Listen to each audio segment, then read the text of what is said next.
సదాశివసమారంభం శంకరాచార్యమధ్యమం అస్మదాచార్యపర్యంతం వందే గురుపరంపర. గురుబ్రహ్మ గురుర్విష్ణుః గురుర్దేవో మహేశ్వరः గురుర్సాక్షాత్ పరబ్రహ్మ తస్మై శ్రీ గురువే నమః. సాయినాథుడి అనుగ్రహంతో ఆశీర్వాదంతో మళ్ళీ మనకు ఒక అందమైన, అద్భుతమైన, ఆహ్లాదకరమైన, ఆనందమైన రోజును ప్రసాదంగా ఇచ్చి తన భజనలో, తన స్మరణలో, తన ధ్యాసలో ఉంచుకుంటున్న సాయినాథుడికి వేల లక్షల కోట్ల కృతజ్ఞతలు తెలియజేసుకుంటూ శ్రీ సచ్చిదానంద సమర్థ సద్గురు సాయినాథ్ మహారాజ్ కి జై. నరసింహారావు గారు మీరు ఏమన్నా మాట్లాడతారా? నరసింహారావు గారు సరే. సాయినాథ్ మహారాజ్ కి జై. మాట్లాడతారా? మీరు ఎక్కడ ఉన్నట్టున్నారు, ఏమన్నా చూపియాలనుకుంటున్నారా?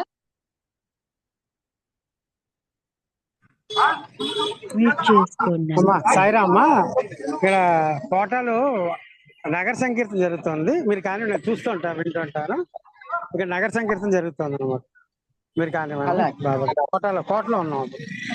సరే, సాయిరామ్. సాయిరామ్. శ్రీ సచ్చిదానంద సమర్థ సద్గురు సాయినాథ్ మహారాజ్ కి జై. ప్రేమ స్వరూప సాయినాథ్ మహారాజ్ కి జై. ఈరోజు ఒక చిన్న ప్రార్థనతో మొదలు పెట్టుకుందామండి. ఎందువల్లంటే ఆ ప్రార్థనకి, ఆ సత్సంగానికి రెండిటికి కనెక్షన్ ఉంది కాబట్టి ఈరోజు ఒక చిన్న ప్రార్థనతో మొదలు పెట్టే ప్రయత్నం చేస్తాం. శ్రీ సచ్చిదానంద సమర్థ సద్గురు సాయినాథ్ మహారాజ్ కి జై. సకల దేవతా స్వరూప శ్రీ సాయినాథ నమోస్తుతే నమోస్తుతే. సకల సాధు స్వరూప శ్రీ సాయినాథ నమోస్తుతే నమోస్తుతే. సకల జీవ స్వరూప శ్రీ సాయినాథ నమోస్తుతే నమోస్తుతే. సకల హృదయ నివాస శ్రీ సాయినాథ నమోస్తుతే నమోస్తుతే. విశ్వాత్మక స్వరూప శ్రీ సాయినాథ నమోస్తుతే నమోస్తుతే. సాయి బంధువులందరికీ కూడా ఈ ప్రార్థన తెలుసుంటుంది. ఒక సాయి దగ్గరే ఈ ప్రార్థన మనకు కనిపిస్తుంది, ఒక సద్గురువు దగ్గరే ఈ ప్రార్థన మనకు కనిపిస్తుంది. సకల దేవతా స్వరూప, సకల సాధు స్వరూప, సకల జీవ స్వరూప, సకల హృదయ నివాస, విశ్వాత్మక స్వరూప. ఇదే ఈరోజు 20వ అధ్యాయంలోని సారం. ఏ 20వ అధ్యాయంలో మనం ప్రయాణం చేస్తూ ఉన్నామో అందులో మనం చెప్పుకున్న మనసులోని భావాన్ని బట్టే సుఖ దుఃఖాలు. మనస్సుని బాబా దగ్గర ఉంచాలి. బాబా భజనలో, బాబా కీర్తనలో, బాబా నామంలో, బాబా రూపంలో, బాబా సేవలో ఉంచాలి అని చెప్పుకున్నాం. అది ఎందుకు అన్న రహస్యం నెక్స్ట్ వారం మీకు చెప్తానని చెప్పాను కాబట్టి బాబా దయతో దాన్ని పంచుకునే ప్రయత్నం చేస్తుంది. బాబా ప్రేమ అపారమైనది, అనంతమైనది మనందరికీ తెలుసు. ఆ ప్రేమ ఉండబట్టే ఈరోజు ఎక్కడెక్కడో ఉన్న మనందరినీ ఒక చోట కూర్చోబెట్టి ప్రతి శనివారం సాయంత్రం మనకు అద్భుతంగా జ్ఞానాన్ని అందిస్తూ ఉన్నాడు. మనలో ఉన్న అజ్ఞానాన్ని తొలగిస్తూ ఉన్నాడు. మనలో ఉన్న రాక్షస ప్రవృత్తిని తొలగిస్తూ ప్రేమతత్వాన్ని నింపుతూ ఉన్నాడు. ఆయనే చేస్తూ ఉన్నాడు. ఎందువల్లంటే మనకై మనం చేసుకోలేము కాబట్టి సద్గురువు మనందరినీ లాక్కొచ్చుకొని కూర్చోపెట్టుకొని ప్రేమతత్వాన్ని నేర్పిస్తూ ఉన్నాడు. ఏదైతే ఈ సావాస్యం ఇదం సర్వం అని చెప్పుకుంటున్నాం, చిన్నప్పటి నుంచి కూడా మనం విన్నాం. అందరిలో భగవంతుడు ఉన్నాడని. ప్రహ్లాదుడు చెప్తే విన్నాం, ఇందుగలడు అందు లేడని సందేహము వలదు చక్రి సర్వోపకతుండు అంటే. శ్రీకృష్ణుడు భగవద్గీతలో చెప్తే విన్నాం, అందరూ చెప్తే విన్నాం విన్నాం విన్నాం విన్నాం, ఎన్ని జన్మల నుంచి వింటూ ఉన్నాము. ఈ జన్మలో బాబాకు మనపై అపరిమితమైన ప్రేమ కాబట్టి మనం వాళ్ళందరినీ ఉద్ధరించే ప్రయత్నం చేస్తూ హేమాద్రి పంత్ చేత సచ్చరిత్రను రాయిపించి అత్యంత అద్భుతంగా భగవంతుడు అంటే ఏమిటి, నేనెవరు, ఆయనెవరు, ఆయన ఎలా అంతటా నిండి ఉన్నాడు, అందరిలో ఆయన్ని నేను ఎలా చూడాలి, ఎవరిలో చూడగలుగుతున్నాను, ఎవరిలో చూడలేకపోతూ ఉన్నాను, ఎందుకు చూడలేకపోతూ ఉన్నాను, దేన్ని అలవరుచుకుంటే చూడగలను, ఏ స్థితికి నన్ను బాబా తీసుకెళ్లాలని చూస్తూ ఉన్నాడు, మరి ఆ స్థితిని పొందిన వాళ్ళు ఎవరైనా ఉన్నారా? మనకు దేనికైనా సాక్ష్యం ఉండాలండి. సాక్ష్యం ఉంటే తప్ప మనస్సు దేన్ని పట్టుకోదు. పట్టుకోవాల్సింది మనస్సే, భావన చెయ్యాల్సింది మనస్సే. సచరితలో ఒక అద్భుతమైన మాట ఉందండి, భావమున్న చోటనే భగవంతుడున్నాడని తెలుసుకోండి. భవాన్ని తరించటానికి భావమే ప్రధానం. భావమున్న చోటే ప్రేమ ఉత్పన్నమవుతుంది, పుట్టుకొస్తుంది ప్రేమ. ఎప్పుడు మనం ప్రతిదాన్ని భగవంతుడిగా భావన చేస్తే. ప్రతిదాన్ని భగవంతుడిగా భావన చెయ్యాలి అంటే చెట్లని పుట్లని చేసేస్తాం. నేను ఎప్పుడు ఒక మాట చెప్పుకుంటూ ఉంటా, మేము ఉండే అపార్ట్మెంట్ లో 5 అంతస్తులు ఉన్నాయి. 5 అంతస్తులు పైకి ఎక్కితే 6వ అంతస్తు ఏముండదు, ఖాళీ టెర్రస్. ఆ టెర్రస్ లోకి వెళ్ళిపోతాను. వెళ్ళిపోయి హాయిగా ఆనందంగా కనిపిస్తున్న ప్రకృతిని, వెళ్తున్న బండ్లని, నడుచుకుంటూ వెళ్తున్న జనాలని అన్నిటిని చూస్తా. దాదాపు చాలా దూరం వరకు కూడా కనిపిస్తుంది, హైట్ లో ఉన్నాను కాబట్టి. ఇవంతా సాయి స్వరూపమే, ఇదంతా సాయి, ఇదంతా సాయి అని అనుకుంటా కాసేపు. I love you Sai, I love you Sai అని చెప్పుకుంటా. మళ్ళీ లిఫ్ట్ ఎక్కుతాను, మళ్ళీ దిగుతాను, మళ్ళీ 2వ ఫ్లోర్కి వస్తాను, 206వ నంబర్ ఇంటికి వచ్చేస్తాను. అక్కడ ఉన్న ఆ నలుగురితో నాకు పడుతున్నదా, ఎదురింటి వాళ్ళతో నాకు పడుతున్నదా, పక్కింటి వాళ్ళతో పడుతున్నదా, నాకు ఇష్టమైన వాళ్ళలో సాయిని చూడగలుగుతున్నానే, నాకు కష్టమైన వాళ్ళని సాయిగా చూడగలుగుతున్నానా, భావన చెయ్యగలుగుతున్నానా? అందరిలో సాయి ఉన్నాడంటున్నాడే, ఒకడు తాగుబోతుగా ఉన్నాడు, ఒకడు తిరుగుబోతుగా ఉన్నాడు, ఒకడు ఇంకోటి ఏదో కార్యాలు చేస్తూ ఉన్నాడు. ఎలా వాళ్ళల్లో అంతా కూడా సాయిని చూసేది? వాళ్ళందరూ చూశారా? చూసిన వాళ్ళు ఎవరైనా ఉన్నారా? ఇవన్నీ మనకు డౌట్లే. మీకేమమ్మా చెప్పేస్తారు, ఏదో మైకి దొరికింది కదా, నరసింహారావు గారు ఇచ్చారు కదా అనేసి ఏదైనా చెప్పేస్తారు. మేము సాధన చెయ్యాలి కదా, ఇదంతా అసలు డే టు డే లైఫ్ లో వీలవుతుందా? సచ్చరిత్రలో ఉన్న ప్రతిదీ కూడా డే టు డే లైఫ్ లో మనం ఇంప్లిమెంట్ చెయ్యగలిగినదే. ఫస్ట్ ఈ మాట మనం దృఢంగా విశ్వసించాలి. ప్రతి సాధన కూడా డే టు డే లైఫ్ లో ఇంప్లిమెంట్ చెయ్యగలిగినదే. ఇంకొక మాట నేను ఎప్పుడూ చెప్పే మాటే మీకు ఇప్పుడు కూడా చెప్తున్నా, బాబా ప్రేమపూరితంగా మనకు చెప్పిన ప్రతి మాట కూడా లౌకికానికి సంబంధించినదే. నిజమా కాదా అండి? పెద్ద పెద్ద ఆధ్యాత్మిక ప్రవచనాలు బాబా ఎక్కడ ఇవ్వాల. లౌకికంలో నువ్వు ఎలా నడుచుకోవాలి అన్నదే బాబా నేర్పించాడు. మరి అటువంటప్పుడు అది డే టు డే లైఫ్ లో ఇంప్లిమెంట్ చేసేవే అయి ఉంటాయి కదండి. ఒక్కసారి ఆలోచించుకోండి. నా ఇంటికి ఎవరైనా బాగా పెద్ద బొట్టు పెట్టుకొని, పట్టు చీర కట్టుకొని ఒక ఆవిడ వచ్చిందనుకోండి, ముత్తైదు, వెంటనే ఆమెలో బాబాని చూసేస్తా. అబ్బా మీరు బాబా లాగా వచ్చారు ఆంటీ గారు, రండి కూర్చోండి, ఇప్పుడే పూజ చేసుకొచ్చాను, ఈ ప్రసాదం తీసుకోండి అని ఆమె కాళ్ళకి దండం పెట్టుకుంటాను, ఆమెకి ఏదన్నా ప్రసాదం ఇస్తాను, చేస్తాను. అదే పూజ చేసుకొని బయటకు వస్తూ ఉన్నాను, లెట్రిన్ జిమ్మి ఆమె వచ్చింది, అమ్మ లెట్రిన్ ఏమన్నా కడగమంటారా, కడిగించుకుంటారా అని బెల్లు కొట్టింది. వెంటనే నా మనస్సు ఏం చేస్తుందండి? వాళ్ళలో కూడా సాయిని చూసే ప్రయత్నం చేస్తుందా? సాయి ఆ రూపంలో వచ్చాడని అనుకుంటుందా?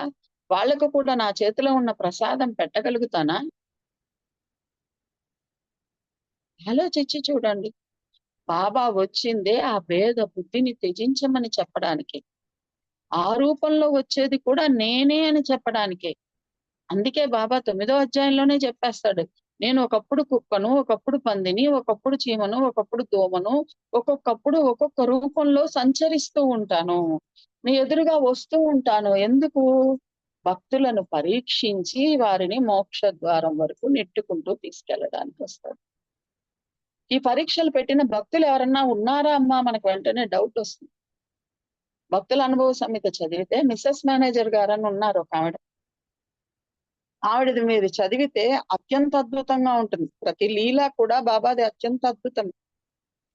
ఆ తల్లి ఎప్పుడు బాబా దగ్గరికి వస్తే బాబా ఎదురుగా ఉన్నటువంటి స్తంభానికి ఆనుకొని కూర్చొని బాబాని ఆనందంగా చూసుకుంటూ ఉంటుంది. ఆ తల్లికి అది అలవాటు. ఆ తల్లి రాసుకుంటుంది. అలా ఆనందంగా చూసుకుంటూ ఉన్నప్పుడు ఇదివరకు చెప్పిన లీలే కానీ మళ్ళీ చెప్తూ ఉన్నా, ఎందుకంటే ఇక్కడ సమయానికి సరిగ్గా అది సరిపోతుంది కాబట్టి. బాబా యొక్క చూపు ఆ తల్లి చూపుల్లో కలిసి, బాబా యొక్క చూపు ఆ తల్లి యొక్క నరాల్లో పాకి ఆ తల్లికి మనస్సులో ప్రేమ ఉప్పొంగేదట, ఆనందం ఉప్పొంగేది. అంత అద్భుతంగా బాబాని దర్శించుకునేది ఆ తల్లి, అంత భావయుక్తంగా దర్శించుకునేది. అలాంటి సమయంలో చూడండి ఎంత బాబా చమత్కారం చేస్తాడు. అలాంటి సమయంలో అక్కడ ఒక కుష్ఠరోగిష్ఠుడు వాడు వచ్చేటట్టు చేశాడు బాబా. బాబా అనేక మిషలను పన్నేవారండి. అనేక ఉపాయాలను పన్ని మనలో ఉన్న భేద బుద్ధిని తీసే ప్రయత్నమే చేస్తాడు బాబా. మంచి భక్తులు వస్తే వాళ్ళల్లో బాబాని చూసుకుంటావు, దండం పెట్టుకుంటావు. ఒక కుష్ఠరోగి వాడు నడవలేక దేక్కుంటూ అతని కాళ్ళు కూడా పోయాయి కాబట్టి దేక్కుంటూ చిన్నగా 3 మెట్లెక్కి ద్వారకామాయికి వచ్చి బాబాని దర్శించుకొని దండం పెట్టుకుంటూ ఉన్నాడు. వాడు ఆ 3 మెట్లు ఎక్కుతూ ఉన్నప్పుడే అతను స్నానం చేసి ఎన్ని రోజులైందో కుష్ఠు వ్యాధి వలన ఒక రకమైనటువంటి దుర్గంధం వచ్చి ఆ తల్లికి కడుపులో త్రిప్పేస్తూ ఉంది. అబ్బా వీడు ఎప్పుడెప్పుడు వెళ్ళిపోతాడా అనుకుంది. అప్పుడు దాకా బాబాని అనుభవిస్తూ ఉంది మనసులో. మొన్న మనం చెప్పుకున్నాం మనసులో బాబాని అనుభవిస్తూ ఉండాలని. రైట్, బానే ఉంది. బాహ్యంగా నీ చర్యలు కూడా కరెక్ట్ గా ఉండాలిగా. మనసులో మాత్రం బాబాను ముద్రించుకుని బాబాని నామస్మరణ చేసుకుంటూ బాహ్యంగా మాత్రం తేడా చూపిస్తే లాభం లేదుగా. అదే బాబా చేసే చర్య. ఎప్పుడెప్పుడు ఇతడు వెళ్ళిపోతాడా అని ముక్కు దగ్గర అలా చీర పెట్టుకొని అలా కూర్చోండి. అతను వచ్చాడు, బాబా పాదాలకి నమస్కరించాడు, వెళ్ళిపోయాడు. ఆ 3 మెట్లు దిగి అతడు వెళ్ళిపోగానే అమ్మయ్య వెళ్ళిపోయాడు అని మనస్సులో అనుకునింది ఆ తల్లి. ఎప్పుడు ఆ తల్లి అనుకునిందో వెంటనే బాబా శ్యామతో అతన్ని మళ్ళీ పిలవరా అని చెప్పారు. మళ్ళీ శ్యామ వెళ్ళి అతన్ని పిలిచాడు. మళ్ళీ అతను పైకి వచ్చాడు. ఈసారి బాబా, ఇందాకేమో అతను దండం పెట్టుకొని వెళ్ళిపోయాడు, ఒక్క నిమిషమే ఉన్నాడు. ఈసారి బాబా అతనితో ముచ్చటిస్తూ కూర్చున్నాడు. ఎందుకు ముచ్చటించాడు? నీలో ఉన్న ఆ ఏహ్య భావాన్ని తొలగించడానికి ముచ్చటిస్తే అంతవరకు పర్వాలా. నా కోసం ఏదో తెచ్చావుగా నాకు ఇవ్వు అని అడిగాడు. అతడు సంశయించాడు. ఎందువల్లంటే కుష్ఠరోగం బాగా ప్రబలిపోయి ఉంది. తాను తెచ్చింది బాబాకి ఎలా పెట్టేదా అని సంశయిస్తూ ఉన్నాడు. వెంటనే బాబా అతని జోబిలో చెయ్యి పెట్టి 2 పాలకోవా ముక్కలు అతను తెచ్చుంటే తీసుకొని ఒకటి ఆమె చేతికి విసిరి వేసి ఒకటి తాను నోట్లో వేసుకొని తిను అని ఆ తల్లిని ఆజ్ఞాపించాడు. చూడడానికే జిహిప్స కలిగిన ఆ తల్లికి, ఎప్పుడు అతడు వెళ్ళిపోతాడా అని భావించిన ఆ తల్లికి ఇతని జోబిలో నుంచే ఒక పాలకోవా తీసి ఇచ్చారు బాబు.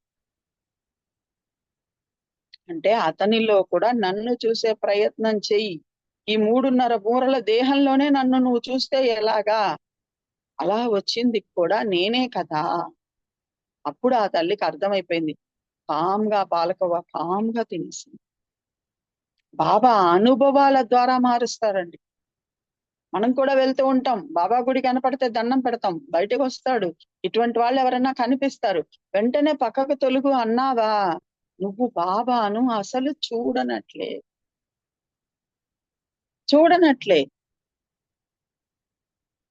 అందరిలో ప్రయత్నపూర్వకంగా చూడాలి అంటే అసలు మనమేంటి బాబా ఏంటి అన్న రహస్యం మనకి తెలియాలి కదా. తెలిస్తే అప్పుడు అందరిలో మనం ప్రయత్నపూర్వకంగా సాయినే చూస్తాం. ఆ తల్లిలో ఆ జిహూప్సని తీర్చడమే కాదు, అలా వచ్చింది నేనే అన్న భావాన్ని కూడా నాటాడు. అప్పుడు ఆ తల్లికి అర్థమైంది, నా కోసం బాబా ఈ లీల చేశారు, నాలో ఉన్న అవగుణాన్ని తొలగించే ప్రయత్నం చేశారు. ఈ ఒక్క లీల మనం పదే పదే గుర్తు చేసుకుంటూ ఉంటే ఎక్కడైనా అటువంటి వాళ్ళు తారసపడినా అది కూడా సాయి అని చూడగలుగుతాం. మనకి ఇష్టమైన చోట ఈజీగా చూసేస్తాం అండి. గుళ్ళో చూసేస్తాం, గుడికి వచ్చే భక్తుల్లో చూసేస్తాం, మనతో మంచిగా మాట్లాడే వాళ్ళల్లో చూసేస్తాం. తేడా అంతా ఎక్కడొస్తుందో అక్కడే బాబా పెట్టాడు. ఇదే 20వ అధ్యాయంలో దీక్షిత్ ద్వారా చెప్పించుండొచ్చు, మోరేశ్వర్ ద్వారా చెప్పించుండొచ్చు, లేదా ఇంకెవరి ద్వారా అయినా చెప్పించుండొచ్చు. ఎందుకు ఆ పని పిల్ల ద్వారానే చెప్పించాడు? ఆ పని పిల్ల కూడా నేను కాక మరి ఎవరు? ఈ మాట నీ మనసులో నా మనసులో నాటుకోవాలి కదా. ఇంట్లో గంట కొట్టి పూజ చేస్తాం, ఒక గంట సేపు చేస్తాం, బ్రహ్మాండంగా చేస్తాం, సాయి సాలీసా చెప్పుకుంటాం, సాయి అష్టోత్తరం చెప్పుకుంటాం, ఇంకోటి చెప్పుకుంటాం. ఆ పూజ అయ్యి బయటికి రాగానే పనామ ఏదో వాళ్ళ ఇంట్లో వాళ్ళకి బాగలేకో ఇంకేటో ఈ కొద్దిగా లేటుగా వచ్చింది అనుకోండి, ఒక్క క్షణం పాటు మన మనసుని స్లో చేసుకుంటున్నామా, వాళ్ళపై విరుచుకుపడుతున్నామా? అప్పుడు వెంటనే మనం కొన్ని లీలలు గుర్తుకు తెచ్చుకోవాలండి. ఈ లీలలు ఎటువంటివో నేను మీకు ఒక చిన్న ఉపాయం చెప్తానండి. మనందరికీ తెలుసు, ద్రోణాచార్యుడి దగ్గర అర్జునుడు అద్భుతంగా విలువిద్య నేర్చుకున్నాడు. నేర్చుకున్న తర్వాత ఆ విలువిద్యనంతా, అస్త్రాలనంతా బాణాల రూపంలో వెనక కట్టుకునేవాడు. యుద్ధ సమయం ఆసన్నమైనప్పుడు ఎదురుగుండా ఏ బాణం వస్తుందో, ఎదురుగుండా అగ్ని అస్త్రం వస్తే ఇతను తిప్పి అగ్ని అస్త్రం వేయడండి, వరుణాస్త్రం వేస్తాడు. అప్పుడు ఆ అగ్ని అస్త్రం చల్లబడి పడిపోతుంది. అట్లాగే ఎదురుగుండా ఇంకేదన్నా అస్త్రం వచ్చినప్పుడు మళ్ళీ ఇక్కడి నుంచి ఒక అస్త్రం తీసి మంత్రం చదివి దాన్ని వేస్తాడు. మనం అందరం చూసుంటాం సినిమాల్లో, యుద్ధాలు భలే చూసాం. నిజంగా యుద్ధాలు చూడలేదు కానీ బాణాలతో ఎలా చేసేవారు మనం అందరం చూస్తున్నాం. బ్రహ్మాస్త్రం వరకు కూడా అన్ని అస్త్రాలు పెట్టుకొని ఉంటాడు అంబుల పొదలు. ఒక్కొక్కటి తీసి వదులుతూ ఉంటాడు, తీసి వదులుతూ ఉంటాడు. మనకు కూడా సాయి నోటి గుండా వచ్చిన వచనాలన్నీ అంబుల పొదలో పెట్టుకోవాలండి. నిద్ర లేచింది మొదలు అన్నీ పెట్టుకోలేకపోయినా ఈ ఒక్కటి పట్టుకోవాలండి. నేను చూసేదంతా కలిపితే సాయియే, నా దృష్టి ఎక్కడ పడితే అది సాయియే. నా ఇంట్లో భర్తగా ఉన్నది, భర్తగా అంటే కంప్లీట్ భర్తగా సాయి కాదండి, భర్తలో ఉన్న చైతన్యం సాయి.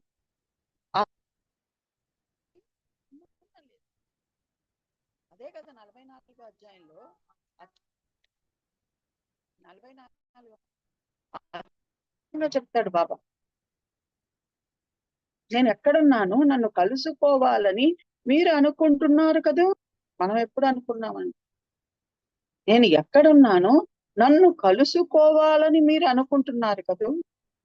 మీ హృదయంలోనే నా నివాసం, మీ హృదయంలోనే నేను తిష్ట వేసుకొని ఉన్నాను.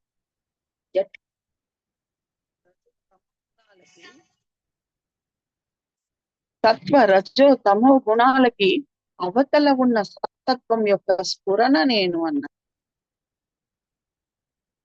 అందుకనే బాబా ఎవరు, మనలో ఎలా ఉన్నాడు అని అది అర్థం చేసుకుంటే అలాగే అందరిలో ఎలా ఉన్నాడు అన్నది మనకు అర్థమవుతుంది.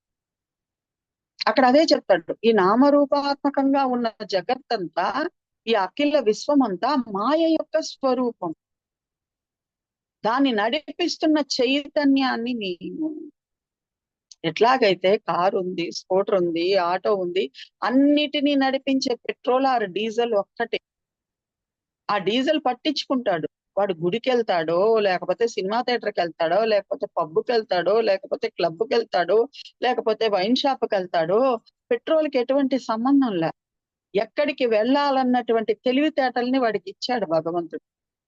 అట్లాగే నీలో నాలో అందరిలో చైతన్యంగా పరమాత్మే ఉన్నాడు. ఆ పెట్రోల్ ఎలాగా ఆ బండ్లల్లో అంతా ఉన్నాయో, మనందరిలో కూడా చైతన్యంగా ఈ విశ్వం అంతా వ్యాపించి ఉన్నాడు.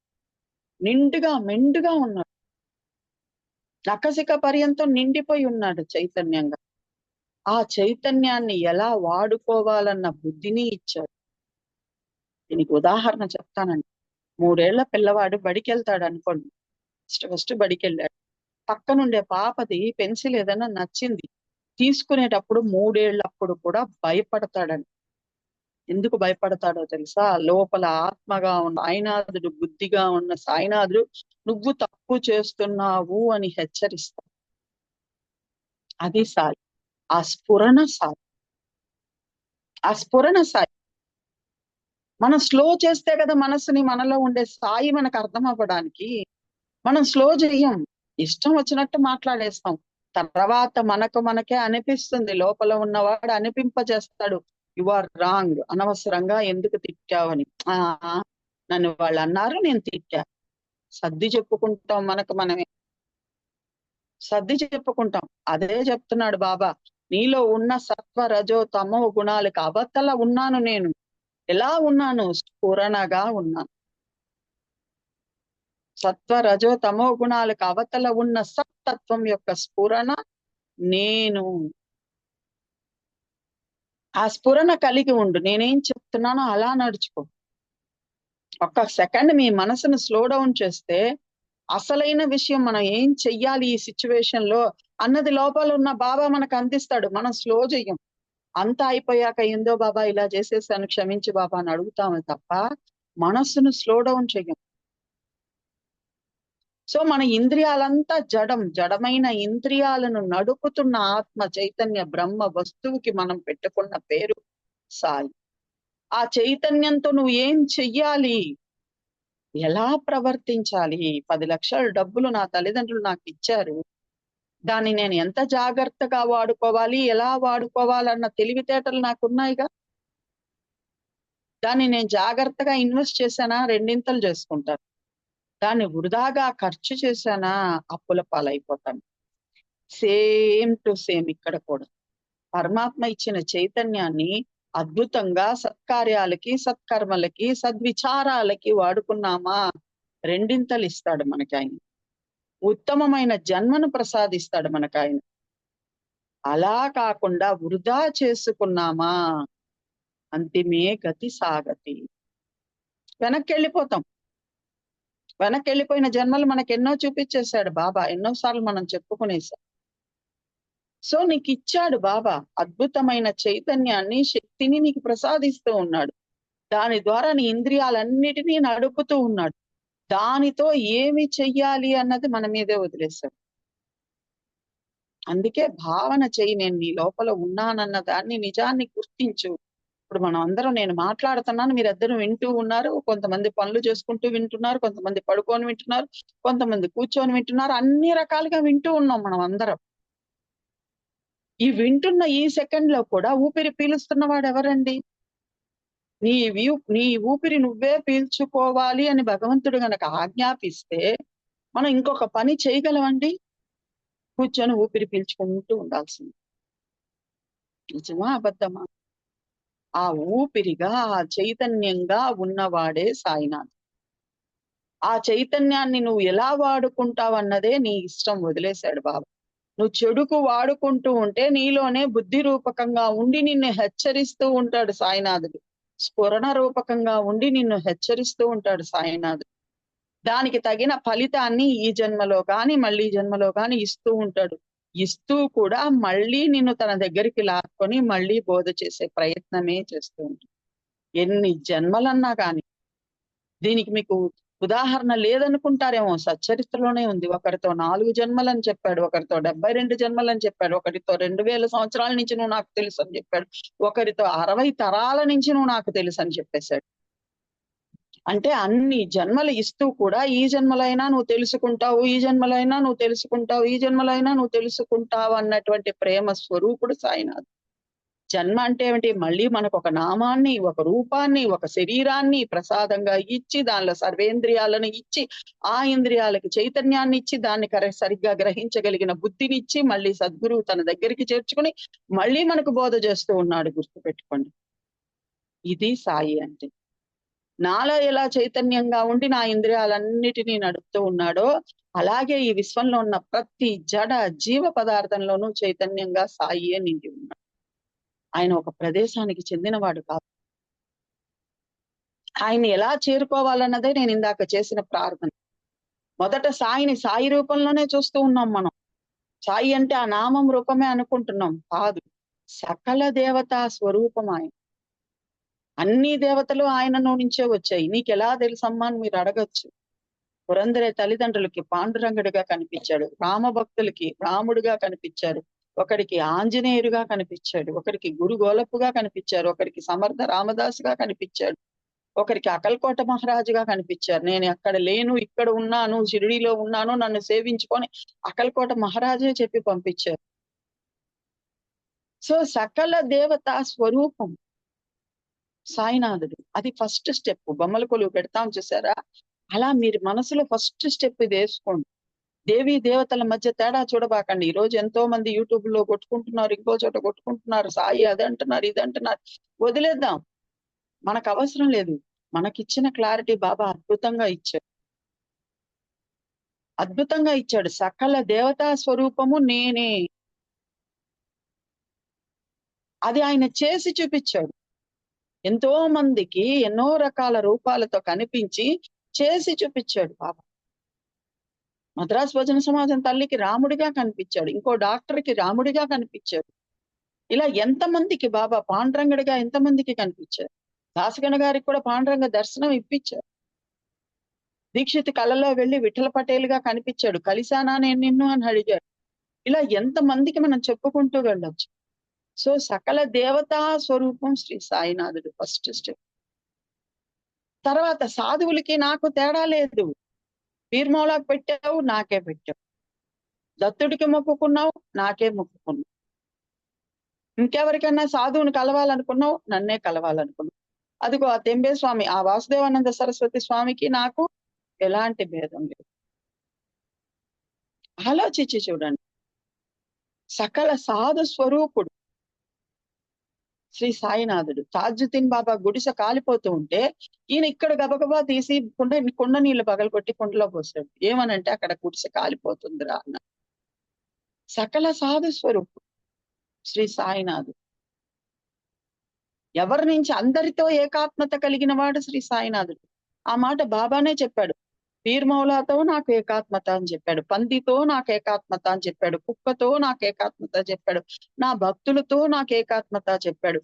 నేను లేకుండా ఏ అమాయక భక్తుడు లేడు అని చెప్పేశాడు. సర్వ జీవులలో నేనే తిష్ట వేసుకొని ఉన్నాను అని చెప్పేశాడు. ఎలా తిష్ట వేసుకొని ఉన్నాడు? అదిగో ఇప్పుడు నేను చెప్పానే, చైతన్యంగా తిష్ట వేసుకొని ఉన్నాడు. ఈ దృష్టితో చూడాల మనం. సకల సాధు స్వరూపము శ్రీ సాయినాథుడు. సకల జీవ నెక్స్ట్ స్టెప్. బొమ్మల కొలువు పెట్టుకుంటూ వెళ్తున్నాం. నెక్స్ట్ స్టెప్ సకల జీవ స్వరూపం. దీనికి ఉదాహరణలు బాబా చెప్పేశాడు కదా, మళ్ళీ మళ్ళీ నేను అవే చెప్పాలి. సకల జీవులలోనూ నేనే ఉన్నాను, సకల జీవులకు నేనే తల్లిని, త్రిగుణాల సౌమ్య అవస్థను నేనే.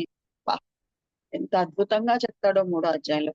ఈ అష్టదా ప్రకృతి రూపంగా నేనే నటిస్తున్నాను అంట. సో సకల జీవుల్లోనూ నువ్వు సాయినే చూడాలి.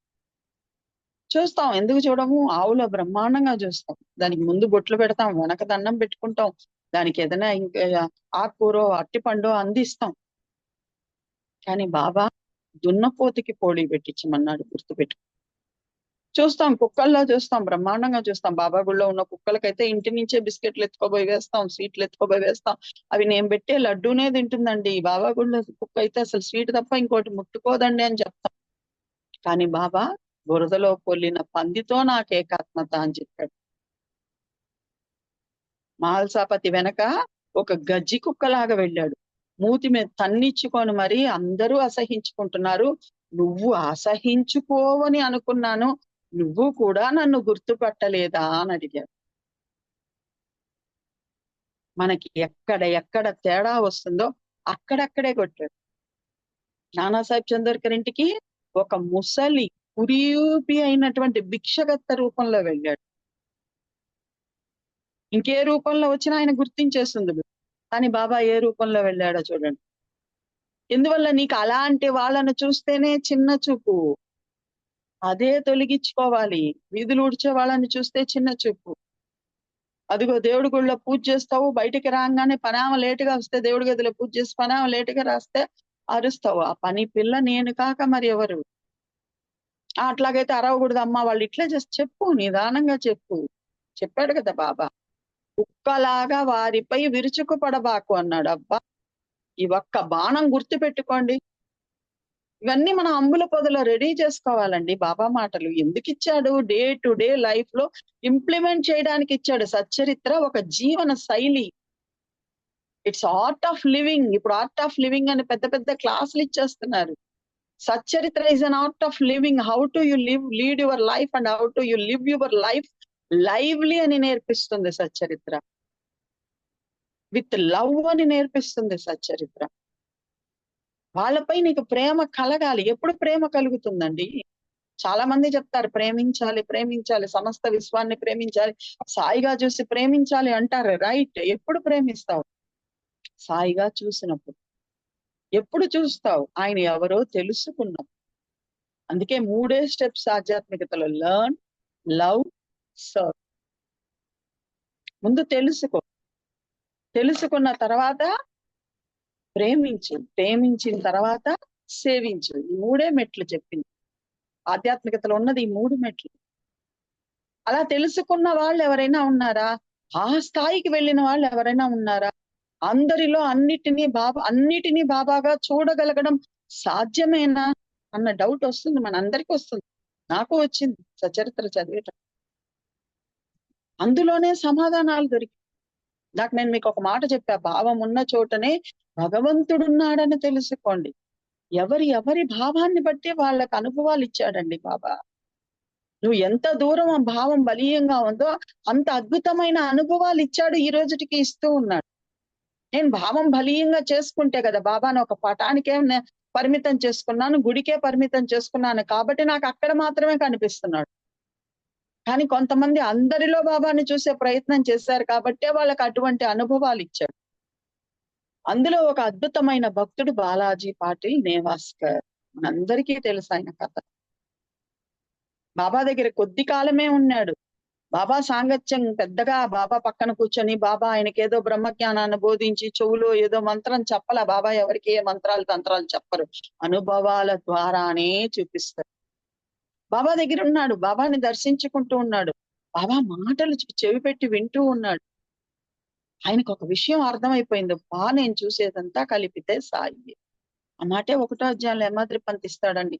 ఎంత అద్భుతంగా ఇస్తాడు. సచ్చరిత్ర మనం చదివే కొద్దీ ఈ విశ్వం అంతా మనకు సాయమయంగా కనిపిస్తుంది ఖచ్చితంగా.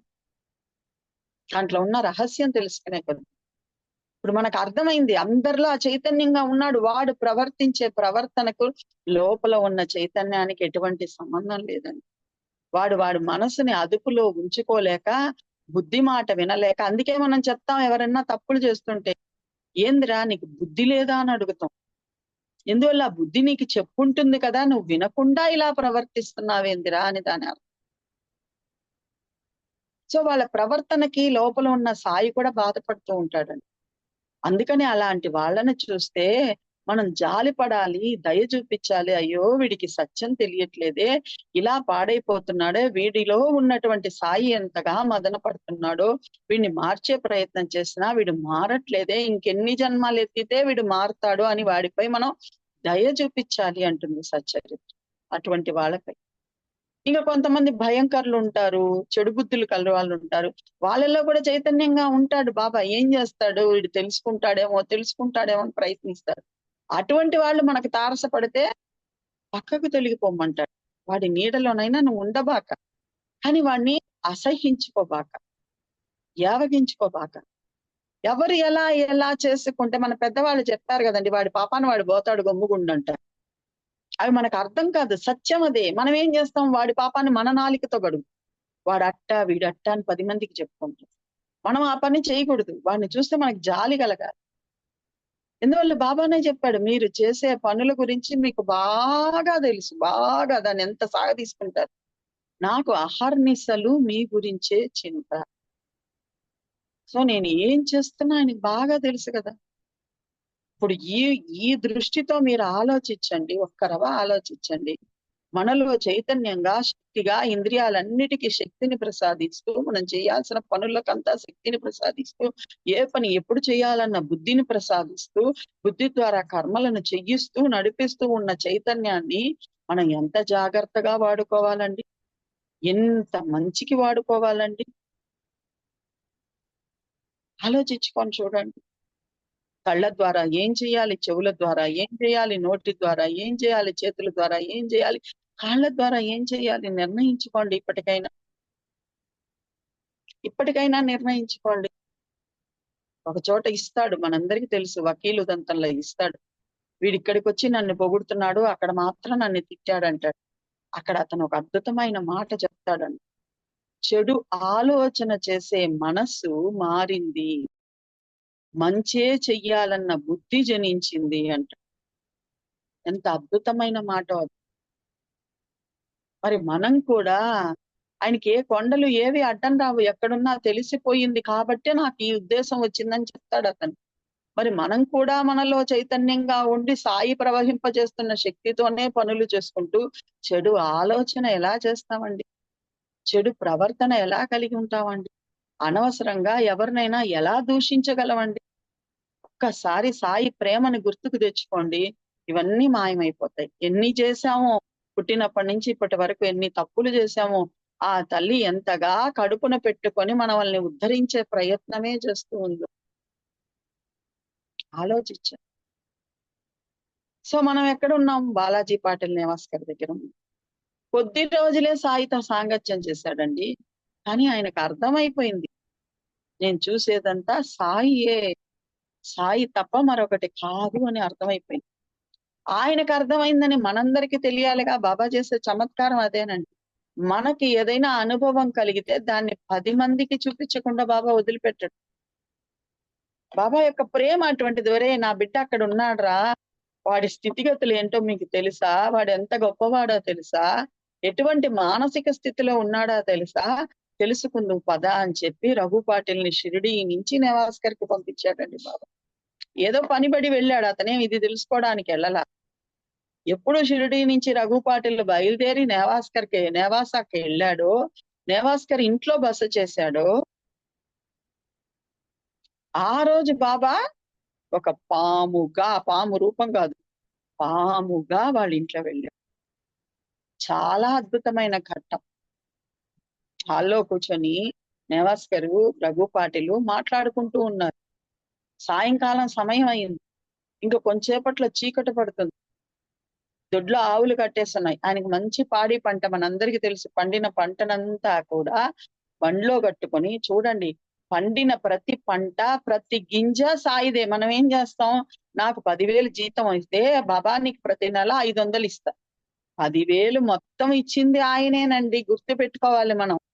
ఆయనకి మనం కమిషన్ ఇవ్వకూడదు, కమిషన్ ఎప్పుడు ఇవ్వకూడదు. అందుకని 500 ఇవ్వకూడదా అమ్మా అనకూడదు. నాయన తండ్రి నాకు 10,000 నువ్వే ప్రసాదించావన్న భావన దృఢపడాలి. మనం అలా చేయము, నాకు ఇది ఇస్తే నీకు ఇది ఇస్తామని వ్యాపారం చేస్తాం బాబాతో. అందుకే బాబా చెప్తాడు, నా ఈరే బాబా మై కిసీమే అంటాడు. దమన్న ఉదంతంలో చెప్తాడు కదా, నేను వ్యాపారం చేస్తాను, దానిలో లాభం వస్తే నీకు కొంత ఇస్తాను అని మనస్సులో అనుకుంటాడు. వెంటనే బాబా చెప్పేస్తాడు, నా ఈరే బాబా మై కిసీమే అనేస్తాడు. సో ఇక్కడ నేవాస్కర్ అలా చేసేవాడు కాదు. పండిన పంటనంతా బండిలో పెట్టుకొని, ఇది బాబాదే, బాబా చూసి ఏదైనా నాకు ఇస్తే కొంత అది తెచ్చుకుందాము అని తీసుకొని వెళ్తాడండి. 200 మైళ్ళు బండి కట్టుకొని తీసుకొని వచ్చి బాబా ముందు రాసుకొస్తాడు. బాబా ఇదంతా నీదే అంటాడు. ఆయనకి తన బిడ్డ ఆకలి తెలుసు, వాళ్ళ ఇంట్లో ఎంత అవసరమో తెలుసు కాబట్టి కొంత ధాన్యం ఉంచుకొని మిగతా అంతా ఆయనకి మళ్ళీ తిప్పిచ్చేసేవాడండి బాబా. అసలు ఆ భక్తులకి బాబాకు మధ్య ఉన్న ప్రేమ అత్యంత అద్భుతం అండి. అలా ఎలా చేయగలిగాడు నాకు ఇప్పటికీ అర్థం కాదు.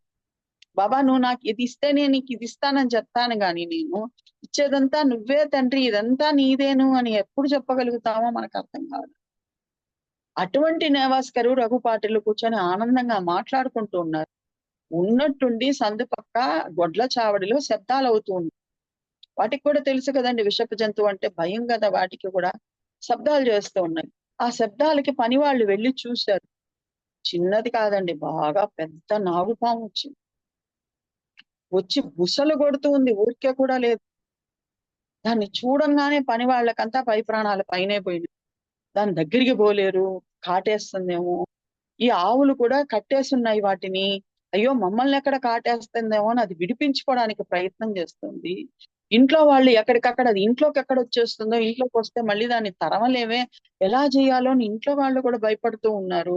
అందరు ఇలా భయపడుతూ ఉన్నారు. రఘుపాటిల్ కూడా భయపడి ఒక పక్క అలాగే నిలబడిపోయాడు. మన నేవాస్కర్ మాత్రం నిదానంగా దాని దగ్గరికి వెళ్ళి, ముందు వంటింట్లోకి వెళ్ళి ఒక పెద్ద గిన్నె నిండా పాలు తీసుకొని నిదానంగా దాని దగ్గరికి వెళ్ళి, మరీ దగ్గరికి కాకుండా దూరంగా కాకుండా అలా కూర్చొని దాంతో ముచ్చటిస్తూ ఉన్నాడండి. బాబా, ఎందుకు బుస్ బుస్ అంటున్నావు? చూడు, వీళ్ళందరూ భయపడుతున్నారు, ఎందుకు బుస్ బుస్ అంటున్నావు? ఇదిగో ఈ పాలు తాగు, ఈ పాలు తాగి ప్రశాంతంగా వచ్చిన దారినే వెళ్ళు. బాబానే వచ్చాడు ఆ రూపంలో. ఆవులో చూస్తామండి, నేను ఎప్పుడు చెప్తూనే ఉంటా, కుక్కలో చూస్తామండి, పాములో కూడా చూడగలగాలి. అందుకే బాబా చెప్తాడు, వచ్చింది కరెక్టే, సహనాన్ని వహించు, సాహసం చూపి బాగా. దాని ప్రారంధం చావాల నుండి ఎవరన్నా చంపేసినారా, చంపేని, నువ్వు చంపమని చెప్పబాక. దాని ప్రారంధానుసారం ఎలా జరుగుతుందో అలా జరుగుతుంది. మనకి 22 అధ్యాయులు అవే చూపిస్తారు. కొన్ని చోట్ల పాముని చంపేస్తారు, కొన్ని చోట్ల చావకుండా అది వెళ్ళిపోతుంది. అప్పుడు హేమాద్రి పంత్ అడుగుతాడు, ఎలా బాబా, నేను ఎలా తీసుకోవాలి దీన్ని అని. సహనాన్ని వహించు, సాహసం చేయబాక. పాము గాని, తేలు గాని, ఏ విషపు జంతువు గాని దాంట్లో ఈశ్వరుడే విరాజమానుడై ఉన్నాడు. నేనే అందులో తిష్ట వేసుకొని ఉన్నాను. రాజామానుడు అవ్వడం అంటే తిష్టేసుకొని కూర్చోవడం, బాసం పట్టేసుకొని కూర్చోవడం. ఈ మాట మనం గుర్తు పెట్టుకోవాలి. ఆ మాట గుర్తు పెట్టుకున్నాడు కాబట్టి ఆ సందర్భం ఎదురైనప్పుడు నానాసాహెబ్ చంద్రకర్ అత్యంత అద్భుతంగా బాలాజీ పాటిల్ నేవాస్ గారు అత్యంత అద్భుతంగా సాయియే వచ్చాడు అన్న ధైర్యంతో ఉన్నాడు. ఆ ఒక్క అనుభవాన్ని కలిగించి వాళ్ళందరూ చూస్తుండగానే మాయమైపోయాడండి. వాళ్ళందరేమో ఊపిరి తీసుకున్నారు, అమ్మ ప్రశాంతం, మంచి పని అయింది, ఎట్టో వెళ్ళిపోయింది పాము, పెద్ద అనర్థం తగ్గిందని వాళ్ళందరూ ప్రశాంతంగా ఉంటే ఈయన బాధపడ్డాడు. వచ్చినప్పుడు నాకు కనిపించావు కదా, వెళ్ళేటప్పుడు నాకు బాయి చెప్పేసి వెళ్ళొచ్చు కదా బాబా, ఎలా వెళ్ళిపోయావు నువ్వు, నేను చూస్తూనే ఉన్నాను కదా, ఎట్లా వెళ్ళావు తండ్రి నువ్వు అని బాధపడ్డాడు. ఏమిటండి ఆ బాధ, మీరు ఆలోచించి చూడండి. ఇంకే రూపంలో అయినా వచ్చిండొచ్చు కదా బాబా, ఎందుకు పాము రూపంలోనే వచ్చాడు? నీకు ఏవి పడవో, నువ్వు ఎందులో సాయిని ప్రయత్నపూర్వకంగా చూడలేవో ఆ రూపాలతోనే సాయి వస్తాడు. గుర్తుపెట్టు. పని వాళ్ళల్లో ప్రయత్నపూర్వకంగా చూడలేవు, నీ కింద పనిచేస్తున్న వాళ్ళల్లో ప్రయత్నపూర్వకంగా చూడలేవు, కొద్దిగా అందవికారంగా ఉన్న వాళ్ళలో ప్రయత్నపూర్వకంగా చూడలేవు, వీధులు ఊడ్చే వాళ్ళలో ప్రయత్నపూర్వకంగా చూడలేవు, భిక్షగత్తలో ప్రయత్నపూర్వకంగా చూడలేవు. ఒక ట్రైనో బస్సో ఎక్కుతామండి, తెల్లగా బాగా ఉంటే వాళ్ళకి మన పక్కన సీట్ ఇస్తాం. కొంచెం అందవికారంగా పల్లెటూరు లాగా ఏదో చమురు పెట్టుకొని అట్లా ఉంటే వాళ్ళ సాయిని మనం చూడగలమా? చూడలేము. అప్పుడు బాగా బ్రహ్మాండంగా సర్దుకొని పద్మాసనం వేసుకొని కూర్చుంటాం, వాళ్ళు ఎక్కడొచ్చి మన పక్కన కూర్చునేస్తారు అని. ఆ నామరూపంలో ఉన్నది కూడా సాయియే, వాళ్ళల్లో కూడా చైతన్యాంశగా ఉన్నది సాయియే. ఆ పని పిల్ల నేను కాక మరెవరు?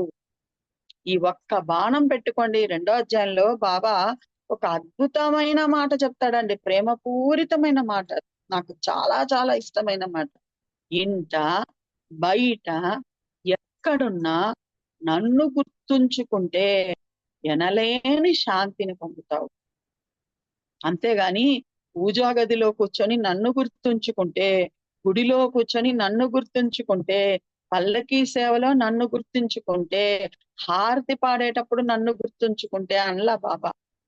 డే టు డే లైఫ్ లో నువ్వు నిద్ర లేవంగానే ఇందాక మనం చేసుకున్న ప్రార్థన చేసుకోవాలి. సకల దేవతా స్వరూప శ్రీ సాయినాథ, నువ్వేనయ్యా నేను పూజిస్తున్న సకల దేవతలు, నేను పూజించేదే కాదు, ప్రపంచంలో ఉన్న సకల దేవతలు. ఎట్లా బూటీని దగ్గర తీసుకున్నాడో అట్లాగే బడే బాబాని దగ్గర తీసుకున్నాడు, అబ్దుల్ మియాని దగ్గర తీసుకున్నాడు, అదిగో తన దర్శనం కోసం వచ్చిన ఆ ఆంగ్లేయుని దగ్గర తీసుకున్నాడు. సకల దేవతలు నీకు సమానం అని అనిపించాలి, అల్లా వేరు జీసస్ వేరు కాదు, కామాలికే. ఎటువంటి అద్భుతమైన స్థితిని మనకు బాబా ప్రసాదించాలని అనుకుంటున్నాడో చూడండి. అల్టిమేట్, ఇంకా అంతకు మించినది లేని స్థితిని ప్రసాదించాలని బాబా ప్రయత్నం చేస్తూ ఉంటే నేను ఎక్కడున్నాను ప్రశ్నించుకోవాలి మనకు మనం. ఇంకా ఎన్నిట్లో భేద బుద్ధితో ఉన్నాను? భేద బుద్ధిని త్యజించడమే బ్రహ్మావరం. అందరిలో అన్నిటిలో ప్రయత్నపూర్వకంగా సాయిని చూడడమే మన పని. చూసిన తర్వాత ఆటోమేటిక్ గా సేవ చేస్తాం. అందరిలో అన్నిటిలో సాయి ఉన్నాడని తెలుసుకోవడం లర్న్, ఆ తర్వాత చూడడం లవ్, ఆ తర్వాత సర్వ్. వాళ్ళకి మనకు చేతనైనంత చేస్తాం. ఇదే ఆధ్యాత్మికత, ఇంకేమీ లేదు. సో అలా అద్భుతంగా దర్శించాడు బాలాజీ పాటిల్ నేవస్. అలాగే నిమోన్కర్ గారు, శ్యామ యొక్క బంధువు నిమోన్కర్ గారు, ఆయన కూడా అంతే. బాబా దగ్గర జస్ట్ 3 ఏళ్ళు ఉన్నారు అంతే. సమయం ఎక్కువ పట్టదండి, మనం చెయ్యాలి ప్రయత్నం ప్రయత్నం ప్రయత్నం. అందరిలో సాయియే సాయియే సాయియే. వద్దు బాబా నాకెందుకు ఈ బుద్ధి వస్తున్నది, వాళ్ళని XYZ గా ఎందుకు చూస్తున్నాను, వాళ్ళల్లో కూడా చైతన్యంగా ఉన్నదే నువ్వే. వాళ్ళకి ఆ బుద్ధి పుట్టిందంటే అది వాళ్ళ పూర్వజన్మ ప్రారంభం, వాళ్ళలో ఉన్న వాసనలు. దాన్ని చూడకూడదు నేను, నిన్ను చూడాలి నిన్ను చూడాలి నిన్ను చూడాలి అని మనం అడగాలి సాయి. మనం ఎంతసేపు వాళ్ళు తప్పులెంచుతూ ఉంటాం. తప్పులెంచు వారు తండోపతండ, ఊర్వి జనుల కల్లా ఉండు తప్పు. తప్పులెంచు వారు తమ తప్పులు ఎరుగరయ్యా విశ్వదాభిరామ. వాళ్ళలో ఉన్న తప్పులే మనకంటే కనిపిస్తున్నాయి. ఆ తప్పులు వాళ్ళ అహంకారం వల్ల మమకారం వల్ల చేసుకుంటూ వెళ్తూ ఉన్నారు. ఎప్పటికైనా వాడు తెలుసుకుంటాడని బాధపడుతూ వాళ్ళకు కూడా చైతన్యాన్ని ప్రసాదిస్తూ వాళ్ళల్లో కూడా తిష్ట వేసుకొని సాయినాథుడే ఉన్నాడు, గుర్తుపెట్టి. ఈ విషయం మనం మర్చిపోకూడదు. అందువల్లే మనకి ఎక్కడ తేడా వస్తుందో అక్కడే మనం ప్రయత్నపూర్వకంగా సాయిని చూసే ప్రయత్నం చేయాలి. అదే హేమాద్రి పంత్ చెప్పాడు 1వ అధ్యాయంలో, అద్భుతంగా చెప్పాడు. మేము దేనితో పోలుద్దామన్నా అంతా మీరు, నా దృష్టి ఎక్కడ పడితే అదంతా మీరు స్వయంగా నటించే మీ రూపాలే. ఈ దృష్టితో ప్రాక్టీస్ చేయండి, ఎందుకు రాదు మనకు కూడా. అలా నిమోన్కర్ బాబా దగ్గర 3 ఏళ్ళు ఉన్నాడు. స్నానానికి పడుకోవడానికి తప్ప పగులు మొత్తం ద్వారకామాయిలోనే ఉండేవారు, సేవ చేసుకునేవారు. భోజనానికి స్నానానికి తప్ప వెళ్ళేవారు. ఆ 3 ఏళ్లలోనే అత్యంత అద్భుతంగా వాళ్ళలో బాబా చేసే లీలలన్నీ అంతే కదా. ప్రతి వారిలో అంతర్యామిగా ఉన్నది నేనే అని వాడి భూత భవిష్యత్ వర్తమానాలు వచ్చిన వాళ్ళదంతా బాబా చెప్పేస్తుంటే, అమ్మ వాళ్ళలో ఉన్నది ఆయనేనా, వీళ్ళలో ఉన్నది ఆయనేనా, అంతా సాయి స్వరూపమేనా, సాయి స్వరూపమైన ప్రాక్టీస్ చేసి చేసి చేసి అందరినీ సాయి అని పిలవడం మొదలు పెట్టేశారు. భార్య పక్కకు వచ్చినా కూడా సాయి చెప్పు సాయి అనేవాడు. మనం కూడా ఇప్పుడు చెప్తున్నాం చాలా మంది. అలా కాదు, ఆత్మార్థంగా అనుభవపూర్వకంగా చెప్పాము. ఏమండి నేను మీ భార్యను నన్ను సాయి అంటున్నారే అంటే నీలో కూడా సాయియే నెలకొని ఉన్నాడు, అది నీకు తెలియట్లేదేమో నాకు గోచరిస్తున్నది అని చెప్పారు. చూడండి, ఆలోచించి చూడండి. మనం భయపడతాం, అలా చూసేస్తే మనకి ఏదైనా. ఏం కాల నేవస్కర్ గారికి ఏమైంది? అందరిలో సాయిని దర్శించాడు కదా. నిమోన్కర్ గారికి ఏమైంది? అందరిలో సాయిని దర్శించాడు కదా. అదే కదా బాబా కోరుకునేది, అదే కదా విశ్వరూప సందర్శనం అంటే. శ్రీకృష్ణుడు భగవద్గీతలో చూపించిన విశ్వరూప సందర్శనం అదే కదా. అందరిలో నేనే ఆత్మస్వరూపంగా ఉన్నానని శ్రీకృష్ణుడు కూడా గీతలో చెప్పింది అదే కదా. ఆ ఆత్మస్వరూపాన్ని దర్శించడం ఎలాగో నేర్పిస్తున్నాడు సాయినాథుడు. వాళ్ళలో ఉన్న సత్వరజో గుణాలతో తమో గుణాలతో నాకు పని లేదురా, వాళ్ళ లోపల కూడా నేను సత్తత్వం యొక్క స్ఫురణగా ఉన్నాను. నేనేమన్నా వాడిని బాగు చేయడానికి లోపల చేరి, మనం అందరం చెప్తామండి, బాగా ఆలోచించుకొని చూడండి. ఏరా నీ మనఃసాక్షికైనా నువ్వు భయపడవా అని అడుగుతాం. అంటే మనసుకు ఒకటి సాక్షిగా ఉండి నువ్వు చేస్తున్నది తప్పని చెప్తూ ఉంటాడు. 16 ఏళ్లప్పుడు ఒక బాలుడు సిగరెట్ తాగాలనుకున్నాడు ఫ్రెండ్స్ తో చేరి. ఎంత భయపడతాడు, వాడి చేతులు వణికిపోతాయి, చుట్టూ చూస్తాడు, కనపడిన చోటుకి వెళ్తాడు, దాంకొని తాగుతాడు. ఎందువల్ల? వాడిలో ఉన్న సాయినాథుడు వాడికి హెచ్చరిస్తున్నాడు, నువ్వు చేస్తున్నది తప్పు తప్పు తప్పని. మొదటిసారి హెచ్చరిస్తాడు, రెండోసారి హెచ్చరిస్తాడు, మూడోసారి హెచ్చరిస్తాడు. బాబా ఆ మాటే కదా చెప్పాడు, ఒకసారి చూస్తాం, 2 సార్లు చూస్తాం, 3 సార్లు చూస్తాం. కన్న బిడ్డలైనా సరే వారి దారికి వదిలేస్తామంటాడు ఒక చోట, రెండుగా చీరేస్తామంటాడు ఒక చోట.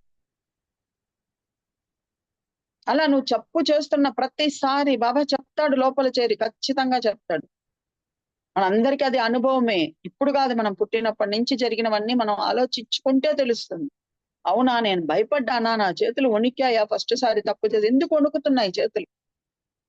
బికాస్ లోపల బుద్ధి రూపకంగా ఉన్న పరమాత్మ హెచ్చరిస్తూ ఉన్నాడు, నువ్వు చేస్తున్నది తప్పు అని చెప్తూ ఉన్నాడు.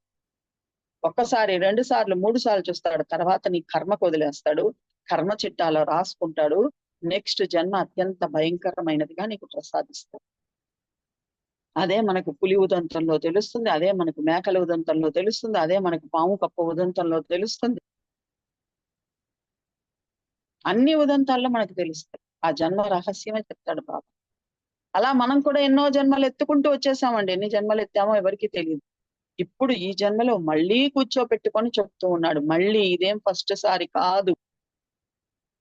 మళ్ళీ మనందరినీ కూర్చోపెట్టుకొని మళ్ళీ చెప్తూ ఉన్నాడు, ఇలా చూడు ఈ విశ్వాన్ని, సాయి అనే కళ్ళద్దాలు పెట్టుకొని చూడు, కంటికున్న పొర తొలగించుకొని చూడు, మాయా మోహం అన్న పొర తగిలించుకొని చూడు, ఈ అరిషడ్ వర్గాలన్న పొర తొలగించుకొని చూడు, ఈశనత్రయాలన్న పొర తొలగించుకొని చూడు, సమస్త విశ్వము నీకు సాయి స్వరూపంగా కనిపిస్తుంది. సమస్త విశ్వము మనకు సాయి స్వరూపంగా కనిపించింది. ఎవరికి కనిపించిందమ్మా అని అడుగుతారేమో. అదిగో ఇప్పుడే బాలాజీ పాటిల్ నేవస్కర్ గురించి చెప్పాను, ఇప్పుడే నిమోన్కర్ గురించి చెప్పాను, అదిగో ఇంకొకరు ఉన్నారు, మన హేమాద్రి పంత్ గారు సచ్చరిత్రను మనకు అందించిన ఆయన మొదటి అధ్యాయంలోనే అత్యంత ప్రేమపూరితంగా సమస్త దేవీ దేవతలకు వందనం చేస్తూ, నాకు గణపతి నువ్వే అంటాడు, సావిత్రిపతి నువ్వే అంటాడు, రమాపతి నువ్వే అంటాడు, ఉమాపతి నువ్వే అంటాడు, సకల సాధు స్వరూపము నువ్వే అంటాడు. అక్కడతో ఆగకుండా గురువు యొక్క సద్గురు స్తవనం కూడా చేసి, చివరిగా ఒక మాట సద్గురువును కూడా స్తవనం చేసేస్తే ఇంకా మిగిలింది ఏముందని మనం అనుకుంటాం. సద్గురువును కూడా నమస్కరించేశాడు, ఆయనకి కూడా మంగళాచరణం పాడేసిన తర్వాత ఇంకా మిగిలింది ఏముందని మనం అనుకుంటాం. అక్కడ అత్యంత అద్భుతంగా చెప్తాడు, ఈ వందన సమర్పణ చివర సర్వభూతాలలో ఉన్న సర్వ జీవులకు వందనం చేస్తూ, సర్వభూతాలలో అంటే భూతములు అంటే జడ జీవ పదార్థం, కదిలేవి కదలని, ఆ కదిలేటివిగా కదలంటివిగా ఉన్నటువంటి సర్వ జీవులకు, వాటన్నిటిని కలిపి 84 లక్షల జీవరాశులను మనకు చెప్తూ ఉంటారు. ఆ సర్వ జీవులకు వందనం చేయడం ద్వారా మీరు నన్ను మీ హక్కున చేర్చుకోండి అని వేడుకుంటున్నాను. వాటన్నిటిని వేడుకుంటున్నాడు. దేన్నో తెలుసా అండి? చీమని, దోమని, ఎలుకని, పిల్లిని, పాముని, కుందేలుని, తాబేలుని, నక్కని, పులిని, సింహాని, చెట్టుని, పుట్టని, రాయిని, రప్పని అన్నిటినీ వేడుకుంటున్నాడు. మీరందరూ నన్ను మీ హక్కున చేర్చుకోండి.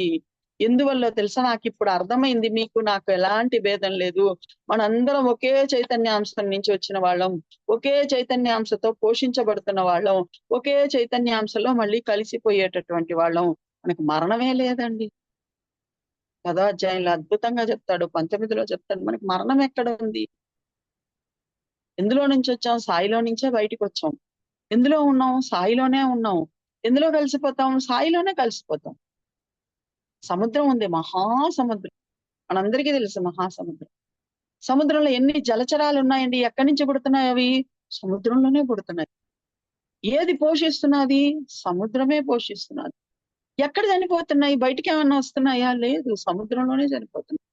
చెట్లున్నాయి, చేమలున్నాయి, నదులు, ఇది చేపలున్నాయి, తాబేళ్లున్నాయి, రకరకాల జంతువులు ఉన్నాయి. ఇప్పుడు నేషనల్ జియోగ్రఫీ ఛానల్ పెట్టుకుంటేనే, ఇంకో ఛానల్ పెట్టుకుంటేనే చూపిస్తున్నాడు ఎన్ని రకాల వింత జంతువులు ఉన్నాయి, పెద్దవి ఉన్నాయి, చిన్నవి ఉన్నాయి, అన్ని సముద్రంలోనే పుడుతున్నాయి, సముద్రం వల్లనే పోషింపబడుతున్నాయి, సముద్రంలోనే లయం అయిపోతున్నాయి. మనం కూడా సాయి అన్న చైతన్యంలో నుంచే బయటికి వచ్చాం. మన లోపల ఆ చైతన్యమే నిండి ఉంది. మళ్ళీ ఆ చైతన్యంలోనే కలిసిపోతాం. మరణమే లేదు మనకి.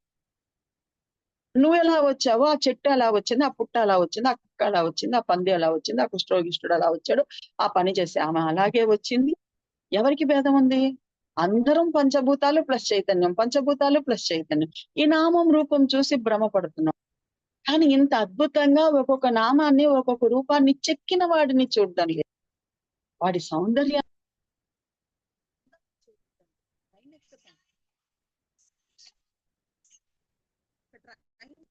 కొన్ని వందల మంది కనిపిస్తారు.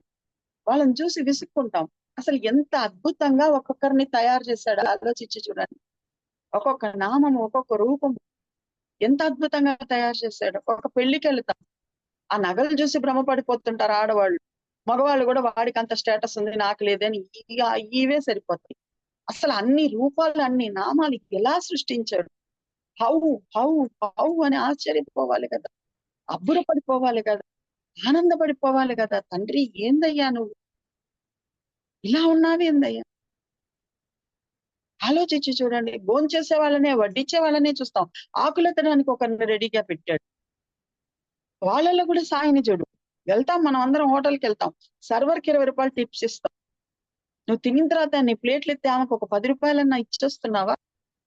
ఆమె ఆయన ఎవరైనా సరే వాళ్ళల్లో చూడగలుగుతున్నావా? వాడు ఆల్రెడీ నువ్వు ఆర్డర్ వేసిన దాన్ని తీసుకొచ్చి సర్వ్ చేసినందుకు ఇస్తున్నావు 20 రూపీసో 30 రూపీసో. పెద్ద హోటల్స్ అయితే 100 రూపాయలు కూడా టిప్స్ ఇస్తున్నావు. వాళ్ళల్లో చూడగలుగుతున్నామా? అందరిలో చూశాడు ఎవరు? మన హేమాద్రి పంతులు. అందువల్లే చెప్తూ ఉన్నాడు, సర్వభూతాలలో ఉన్న సర్వజీవులకు వందనం. తల వంచేశాడు. మీరందరూ నాకన్నా గ్రేట్. చీమను చూసినా నువ్వు అది నీకన్నా గ్రేట్ అనుకోవాలి. ఎందువల్ల దాంట్లో చైతన్యంగా సాయి ఉన్నాడు. అద్భుతమైన స్ట్రక్చర్ తయారు చేశాడు. అది అద్భుతంగా నువ్వు ఇసుకని చక్కెరని మిళితం చేసేస్తే నువ్వు ఏరుకోలేవు. అది చక్కెర కణిక మాత్రం ఎత్తుకొని పోతున్నదే. దాని జ్ఞానం ముందు నా జ్ఞానం ఏ పాటిదండి? వందనం చెయ్యొద్దా దానికి? నేను ఒక చెట్టుకు వందనం చెయ్యొద్దా? 30 అడుగుల బోర్లో నీళ్లు రాకపోతే బోరవాడిని పిలిపించి వేయించుకుంటా. అది తన వేళ్ల ద్వారా తానే వెతుక్కుంటూ 60 అడుగులు అడుక్కున్నా కూడా ఆ నీటిని తీసుకొని చెట్టును జీవవంతంగా ఉంచుతున్నదే. అటువంటి చెట్టుకు నమస్కరించొద్దా? ఎంత ఇబ్బంది కలిగినా, ఆకులన్నీ రాలిపోయినా నేను మళ్ళీ చిగురుస్తానన్న ధైర్యంలో నిలబడుకొని ఉంటుందే. అంత శక్తి నాకుందా? పూల చెట్లు ఎన్ని రండి అలా రాలిపోతూ ఉంటే మనం చూస్తుంటాం కదా. అటువంటి చెట్టుకు నమస్కరించుకోవద్దా? చెప్తారు దత్తాత్రేయుల వారికి ఎంతమందో 24 మంది గురువులు అంటూ ఉంటారు. నువ్వు చూడగలిగితే నీకు విశ్వమంతా గురువు. విశ్వమంతా గురు స్వరూపమే. చూడగలగాలి, ఆ దృష్టి కలిగించుకోవాలి. అదే కాదు గత అధ్యాయంలో పాట, గురు కృప అనే అంజనం వేశాడు కదా నీకు. లోపల బయట సర్వత్రా సాయిని చూసే ప్రయత్నం చేయమని 20వ అధ్యాయం చెప్తుంది. 19కి కంటిన్యూస్ 20. అది కూడా చింకి గుడ్డలో చూడమంటుంది, పని పిల్లలో చూడమంటుంది. నీకెక్కడ తేడా వస్తుందో ఎవరికి వాళ్ళకి తెలుసు మనకి ఎక్కడ తేడా వస్తుంది అనేది. అక్కడ ప్రయత్నపూర్వకంగా సాయిని చూడమంటుంది. అలా చూసి చూసి చూశాడు కాబట్టి హేమాద్రి పంత్ అత్యంత అద్భుతంగా సకల సర్వభూతాలలో ఉన్న సర్వజీవులకు వందనం చేయటం కాదు, మీరు నన్ను మీ హక్కున చేర్చుకోండి. మనందరం ఒకటే వసుదైవ కుటుంబకం. హక్కున చేర్చుకోమని వేడుకుంటున్నాను. ఎందుకు వేడుకుంటున్నానో తెలుసా?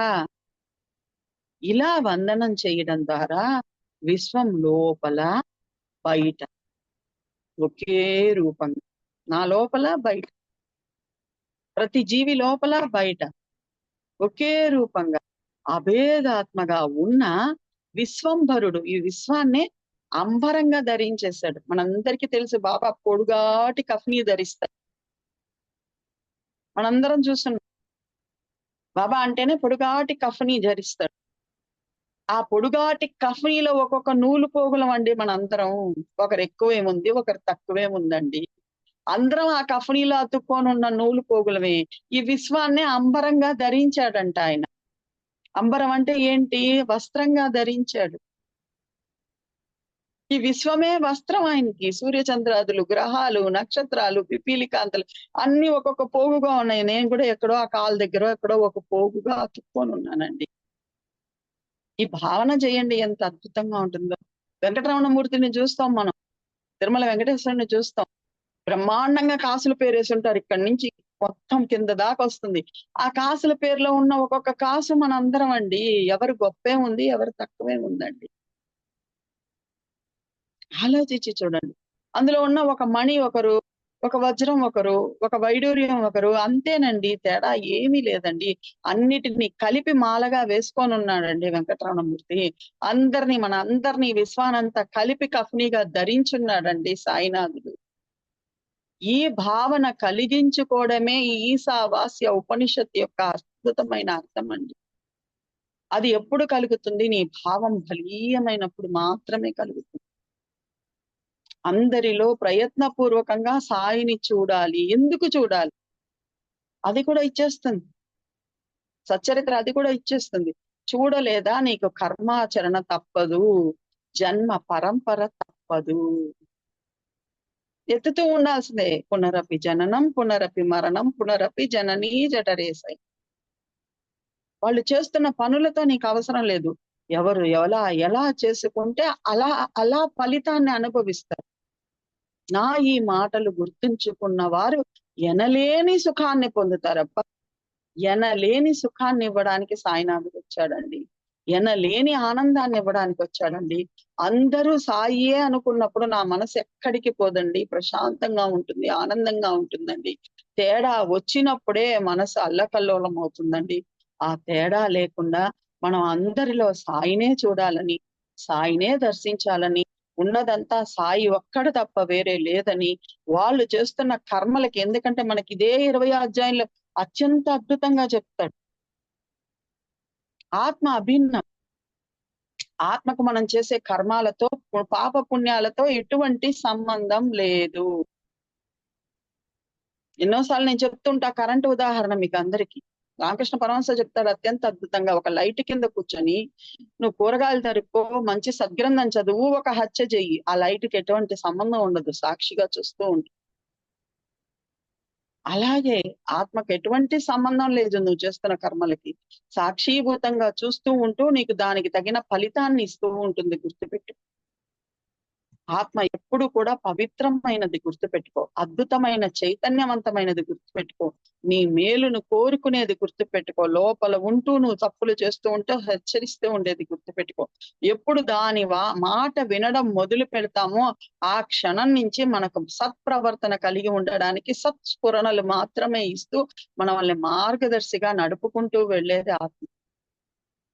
అటువంటి ఆత్మస్వరూపమైన సాయినాథుడిని మనం అందరం గ్రహించాలని, దానికి ఆయన చెప్పిన మాటలనంతా అంబుల పొదగా చేసుకొని, లేదా ఏకైక మాట నేను చూసేదంతా కలిపితే సాయే, నా దృష్టి ఎక్కడ పడితే అది సాయి అన్న ఏకైక అస్త్రాన్ని చేతిలో పెట్టుకొని దాన్ని సాధన చేసి మనమందరం అద్భుతమైన స్థితిని పొందాలని, అలాంటి గృహస్థులను కూడా మనకు బాబా చూపించాడు. మనలాంటి గృహస్థులు, సన్యాసులు కాదండి.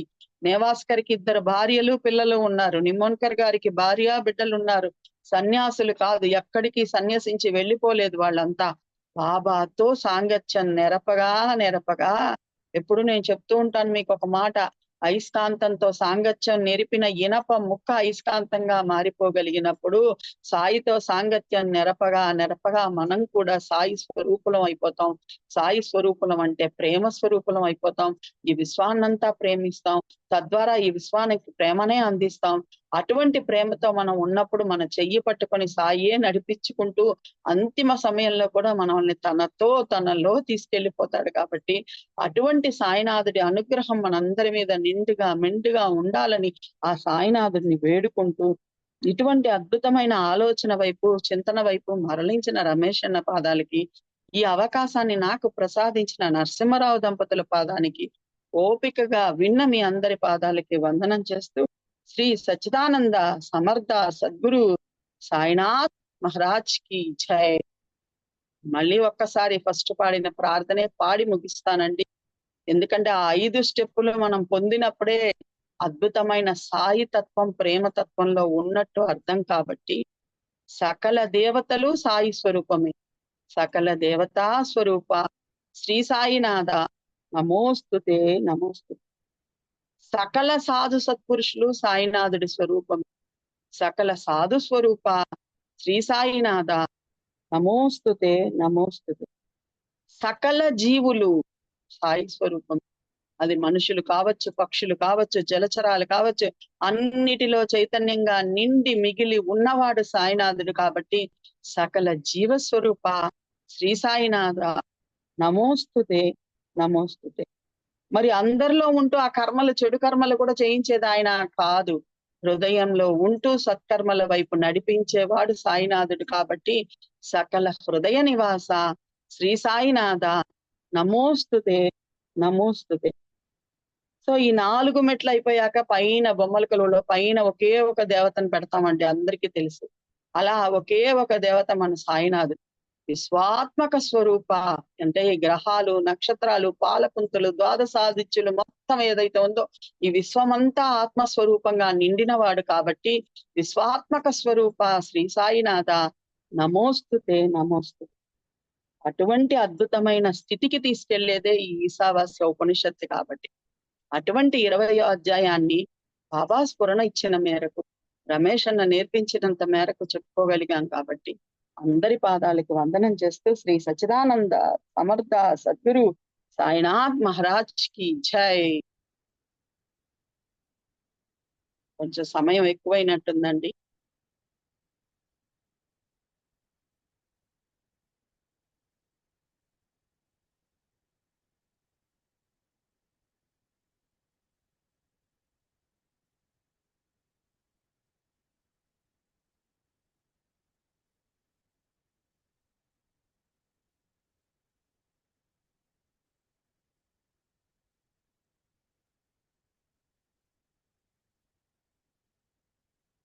ఎవరైనా మాట్లాడతారా? లేకపోతే సుచిత్ర గారు క్లాస్ క్లోజ్ చేస్తారు. ఈ రోజు నరసింహారావు గారు లేరు కాబట్టి.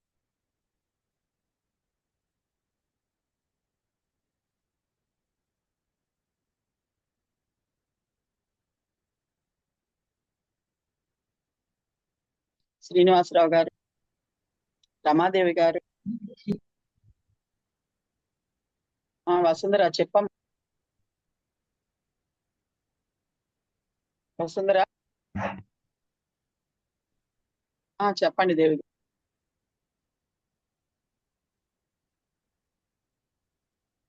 సాయిరామ్ అండి. సాయి హలో, సాయిరామ్ అమ్మ. చెప్పండి.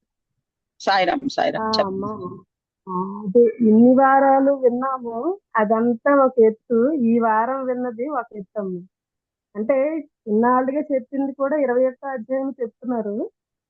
కానీ సాయి తత్వాన్ని అంటే అంటే 21వ అధ్యాయం చదువుతున్నాం. కాక పనిపిల్ల అనే విషయాన్ని అక్కడ అన్నిట్లో ఉన్నాను అని బాబా అంటే అన్నిట్లో ఉన్నానని చెప్తున్నారు. కానీ వివరంగా ఈ రోజు మాత్రం అంటే ఇంకా అది ఎందుకు లీనమైతే బాగా విన్నాం. అసలు మాటలైతే రావట్లేదు. ప్రతి వారం వింటున్నాము, కానీ ఏం మాట్లాడాలో కూడా అర్థం కానటువంటి పరిస్థితి. ఇంకా దానికి మనం మరి చెప్పలేము. ఇప్పుడైతే మాత్రం మీరు అన్నారు చూసారా, ప్రతి జీవిలోనే ఉన్నారు, అన్నిట్లోనే ఉన్నారు. అందుకు మీలో మిమ్మల్ని అదే మీలో బాబాని చూసుకుని ఒకసారి మీతో మాట్లాడితే బాబాతో మాట్లాడినట్టుగా అదే అనుకోవాలని అదే అనుకుంటూ మీకు మాట్లాడుతున్నానండి మీతో. చాలా అసలు అంటే మాటలు రావట్లేదు అసలు. ఇంకా ఏంటంటే పాజిటివ్ గా ఉన్నటువంటి వాళ్ళలో మనం చూస్తున్నాం, కానీ నెగిటివ్ వాళ్ళలో కూడా మనం చూడగలిగినప్పుడు నిజమైనటువంటి అక్కడ చూడాలి. తర్వాత మనకన్నా తక్కువ స్థాయిలో ఉన్నప్పుడు మనం చూడగలిగింది నిజమైనటువంటి సాయితత్వం. అది అలా ఉండి బాబా ప్రేమకి పాత్రలు కావాలని కోరుకుంటున్నామండి. అదమ్మా, ఇంకా మాటలైతే రావట్లేదు నాకైతే. అందులో అలాగా వింటూ ఉంటే ఇంకా బాబా ఇంకా కూర్చోబెట్టి మీరు అంటుంటారు చూసారా, కూర్చోబెట్టి బాబా ఇలాగ విను, ఇలా చెయ్యి అని చెప్తున్నట్టుగా బాబా చేయిస్తున్నారు. ఇప్పుడు కూడా అసలు ఇంకా మీతో మాట్లాడితే బాబాతో మాట్లాడుతున్నట్టు అనిపిస్తుందని, అందుకే బాబా ముందు మాట్లాడితే మాటలు రావన్నట్టు నాకు తడబడిపోతున్నాయి. మాటలు కూడా అసలు రావట్లేదు. ఇంకా బాబా ఇలా కూర్చోపెట్టి నేను అదే చెప్తాడు. అమ్మా, ఈ అధ్యాయంలోనే బాబా చెప్తాడు, ఎందుకు ఎక్కడికెక్కడికో తిరుగుతారు, ఈ ప్రదేశాల్లో కూర్చోండి, ఏ అరణ్యాలకో ఎక్కడెక్కడో ఎందుకు, మీ జిజ్ఞాసను నేను తీరుస్తాను, నాపై విశ్వాసం ఉంచండి అని మళ్ళీ అక్కడ చెప్తాడు. నేను అన్ని ప్రదేశాలలోనూ వ్యాపించి ఉన్నాను, నేను లేని ఖాళీ ప్రదేశం లేదు. భక్తుల భావాన్ని అనుసరించి మన భావానికి తగినట్టుగా ప్రవర్తిస్తాడు. ఎందువల్ల మనలో చెడు భావం ఉంటే దాన్ని తొలగించేదాకా వదిలిపెట్టాడు. భక్తుల భావాన్ని అనుసరించి ఎక్కడైనా సరే ఎలా అయినా ప్రకటమవుతాను. వివిధ ఉదంతాల్లో చూడండి, డబ్బుల కోసం వచ్చాను అనుకున్నా అదేలాగే వస్తాడు. అవునా కాదా? అవునమ్మా. ఉమ్. అసలు అదే విషయం అమ్మా. ఇంకా అసలు మాటలైతే రావట్లేదు. ప్రతి వారం వింటున్నాం. ఈ వారం అయితే ఇంకా బాబా ఇంకా నొక్కి చెప్తూ ఇంకా నాకు అనిపిస్తూ ఉంటుంది. ఎక్కడైనా కొద్దిగా మనకి అహంకారం పైకి లేస్తే నేను అనుకుంటాను బాబాని చూస్తూ, బాబా మీ కాలితో తొక్కి నొక్కియండి కిందకి. నొక్కేస్తే ఇంకా అప్పుడు ఇంక పైకి లేవదు. ఇంకా సుఖం వచ్చినప్పుడు మీరు కిందటి వారం ముందు వారం చెప్పారు. సుఖం వచ్చినప్పుడు బాబాకి అర్పించాలి. దుఃఖం వచ్చినప్పుడు ఎలాగో బాబా వైపు చూస్తాం, కానీ విశ్వాసం ఉంచుకోవాలి బాబా పట్ల. నాయన నువ్వు ఉన్నావు, అందులోంచి నువ్వు బయట పడేస్తావని. అది ఆ రకమైనటువంటి స్థితిలోకి మాకు తీసుకొచ్చేసి నొక్కి తొక్కి పెట్టండి, అప్పుడు మీ దగ్గరే ఉంటాము అని అలాగా. అంటే మరి ప్రార్థన ఏం చేయాలో తెలియట్లేదు. అలా చూస్తే బాబా కనిపిస్తున్నారు బాగా కళ్ళలోని అలాగ నీకున్నానులే నేను అన్నట్టుగా. అదమ్మా మరి మాటలైతే రావట్లేదు అసలు. ఇంక ఎన్ని లీలలు ఎన్ని ఏంటంటే చూపిస్తూనే ఉన్నారు అనుభవాలు. ఇంకా నిన్నైతే ఇంక నాకు ఆరోగ్యం బాగోలేదు. ప్రోగ్రామ్ కూడా స్కూల్లో మాతృభాష దినోత్సవం అయితే నీకెందుకు నేను జరిపిస్తాను నీకని చెప్పి పిల్లలకి కవితలు ఇప్పించేసి పద్యాలు పాడించేసి అన్ని దగ్గరుండి అనుభవాలు మాత్రం అలాగే ఇప్పిస్తున్నారు. నీకేం పర్లేదు, నువ్వే నాకు జరిపించలేదు, నేను జరిపించుకున్నాను, నీకెందుకు అన్నట్టు చూపించారమ్మా. ఇంకా ఆ మధ్యనైతే మాట్లాడదాం అనుకున్నాను. ఇంకా బాబాయ్ అయితే ఒక శనివారం అయితే ఒక కవితను కూడా ఇప్పించారు. ఈ రోజు అంటే మీరు కరెక్ట్ గా ఆ ముందు వారం నుంచి మొదలు పెట్టారు. ఈశావాస్యోపనిషత్తు 21వ అధ్యాయము. ప్రకృతిలో కూడా నేను ఉన్నానని చెప్పడం కోసం ఒక కవితని ఈరోజు అంటే నాకు అనుభవాల్లో ప్రతిసారి నేను ప్రశ్నలు తీస్తూ ఉంటాను. అందులో అన్నారు మాట, ఈ పాండిత్యం వల్ల ఏం కవిత్వం రాదు, ప్రేమతో వస్తుంది కవిత్వం, నువ్వు రాయు అని నాకు ఒక ప్రశ్న ఎప్పుడు ఇచ్చినప్పుడల్లా కవితలు అనుకోకుండా వచ్చేస్తుంటాయి. అంటే రావడం కాదండి, బాబా ఇప్పించేస్తుంటారు అలాగా. అలాగా అనుకోకుండా ఆ రోజు సెకండ్ సాటర్డే పడడం, ఆ పడడంతో కరెక్ట్ మంచు ఒకటి బాగా పట్టేసింది, మంచు పడిపోతుంది. ఇంక ఎలాంటి పదాలమ్మా అసలు, అది మోగవాడితో కూడా పలికించేస్తారంటారు చూసారు మాటలు అలాగా. ఏం లేదు, ఒక్క అరగంటలో అవన్నీ ఇచ్చారమ్మా వాక్యాలన్నీ. ఎంత అద్భుతంగా ఇచ్చేసారంటే ఇంకా చదివి వినిపించాలి, కానీ ఒకసారి చదివి వినిపించాలి ఏంటమ్మా. అంటే లేట్ అయిపోతుంది అందరికి, కానీ అంత బాగా నాకైతే అలాగ అనుభవాలు ఇస్తున్నారు. అదే అంటాను, బాబా ఏమాత్రం ఇది మేము చేస్తున్నాం అంటే మాత్రం నొక్కి పెట్టి తల తొక్కి పెట్టి ఉంచండి, ఇంకా అలాగ మిమ్మల్ని చూస్తూ మీ దారిలో నడుచుకెళ్ళిపోతాం అని. అదమ్మా నా ఇదైతే. ఇంకా బాబాయ్ ఇచ్చింది అయితే మీకు ఒకసారి చెప్పమంటే చదువుతానమ్మా. ఒకసారి బాబాయ్ ఇచ్చింది కదా కవిత, అలాగుంటుంది.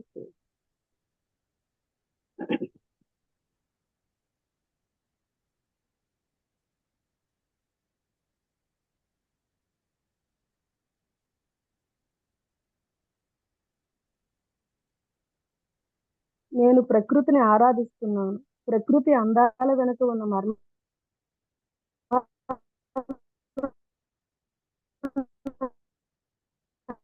ఫోన్ బాగా అన్వేషిస్తున్నాను. మాట కట్ అవుతుంది. నేను ప్రకృతిని మాకు అర్థం అవుతుందండి. మళ్ళీ చూడండి ఇక్కడేమ్మా. ఇప్పుడు బాగుంది. హలో, ఇప్పుడు బాగుంది, నేను చెప్పండి. చెప్తున్నాను. నేను ప్రకృతిని ఆరాధిస్తున్నాను. ప్రకృతి అందాల వెనుక ఉన్న మర్మాలను అన్వేషిస్తున్నాను. నేను ప్రకృతిని ఆరాధిస్తున్నాను. విభిన్న రూపాలలో ద్యోతకమవుతున్న ప్రకృతి మాత ఏకత్వాన్ని అవలోకిస్తున్నాను. నేను ప్రకృతిని ఆరాధిస్తున్నాను. చరాచర జీవకోటిని అలుముకున్న మాయలా శోభిల్లే నీహార సొబగులను ఆస్వాదిస్తున్నాను. నేను ప్రకృతిని ఆరాధిస్తున్నాను. అజ్ఞాన తిమిరాలను అంతమొందించే ఆదిత్యుని ప్రకాశ గమనాన్ని ఆస్వాదిస్తున్నాను. నేను ప్రకృతిని ఆరాధిస్తున్నాను. పరమాత్మ సేవకి నిరీక్షిస్తున్న తరువుల విరుల అందాలను ఆస్వాదిస్తున్నాను. నేను ప్రకృతిని ఆరాధిస్తున్నాను. అవును, ఈ ప్రకృతి సోయగాలను ఆస్వాదిస్తున్నాను. అదమ్మా బాబా గారు ఇచ్చినటువంటి కవిత. అంటే అన్నిట్లో నేను ఉన్నాను. ఆ మాయ చూసారమ్మా ఎలాంటి పదాలు ఇచ్చేసారు బాబా గారు. చాలా అలాగా అంటే మోగవాళ్ళతో కూడా పలికిస్తారు అన్నట్టుగా. అంటే ఇది మాట్లాడుకోవాలమ్మా, ఎందుకంటే అతను ఆ రోజు చెప్పి మరి ఈ కవిత రాయించుకున్నారు అప్పటికప్పుడు. అది మాట, అందుకు ఇది పంచుకోవాలి ఈ అనుభవాన్ని అనేసి. అదమ్మా.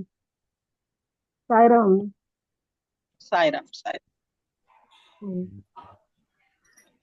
సాయిరామ్మా. సాయిరామ్ ఈరోజు రమాదేవి ఎలా గారు. ఈరోజు ఎలాగైనా మిస్ అవ్వకూడదు అనేసి అనుకున్నాను. అయితే మా హస్బెండ్ గట్టి అన్నారు. అమ్మ ఎట్టియాలి మా పాపకి హస్బెండ్ కానీ అది 7-10 అయిపోయింది. ఇప్పుడు మీతో మాట్లాడే కదా మేడం, మేడం నేను ఒకే స్కూల్ ఫోన్ చేశారు అన్నమాట. అమ్మో మేడం ఫోన్ చేశారు.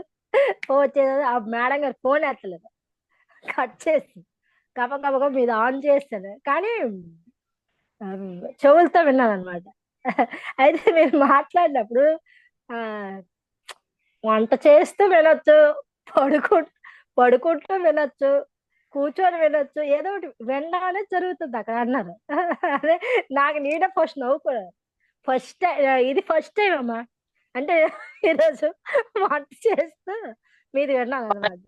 నేను ఎప్పుడు ఒక మాట చెప్తుంటాను నా ఫ్రెండ్స్ కంతా కూడా, బాబా అన్ని ఇంద్రియాలకి పనులు ఇచ్చాడు, చెవులకు ఇవ్వలేదుగా. అది వంట చేస్తున్నప్పుడు కూడా, వంట చేస్తున్నాం, గుడ్డలు ఉతుకుతున్నాం, అంట్లు తోముతున్నాం, మనసు ఏంటంటే అటు వెళ్ళిపోతుంది అనుకోండి, సాయి బంధువులకి ఫోన్ చేసి ఫోన్ చెవులో ఇలా పెట్టుకొని అంట్లు తోమేద్దాం, అయిపోతుంది. చెప్పిస్తే మేము అలాగే చేస్తుంటాం.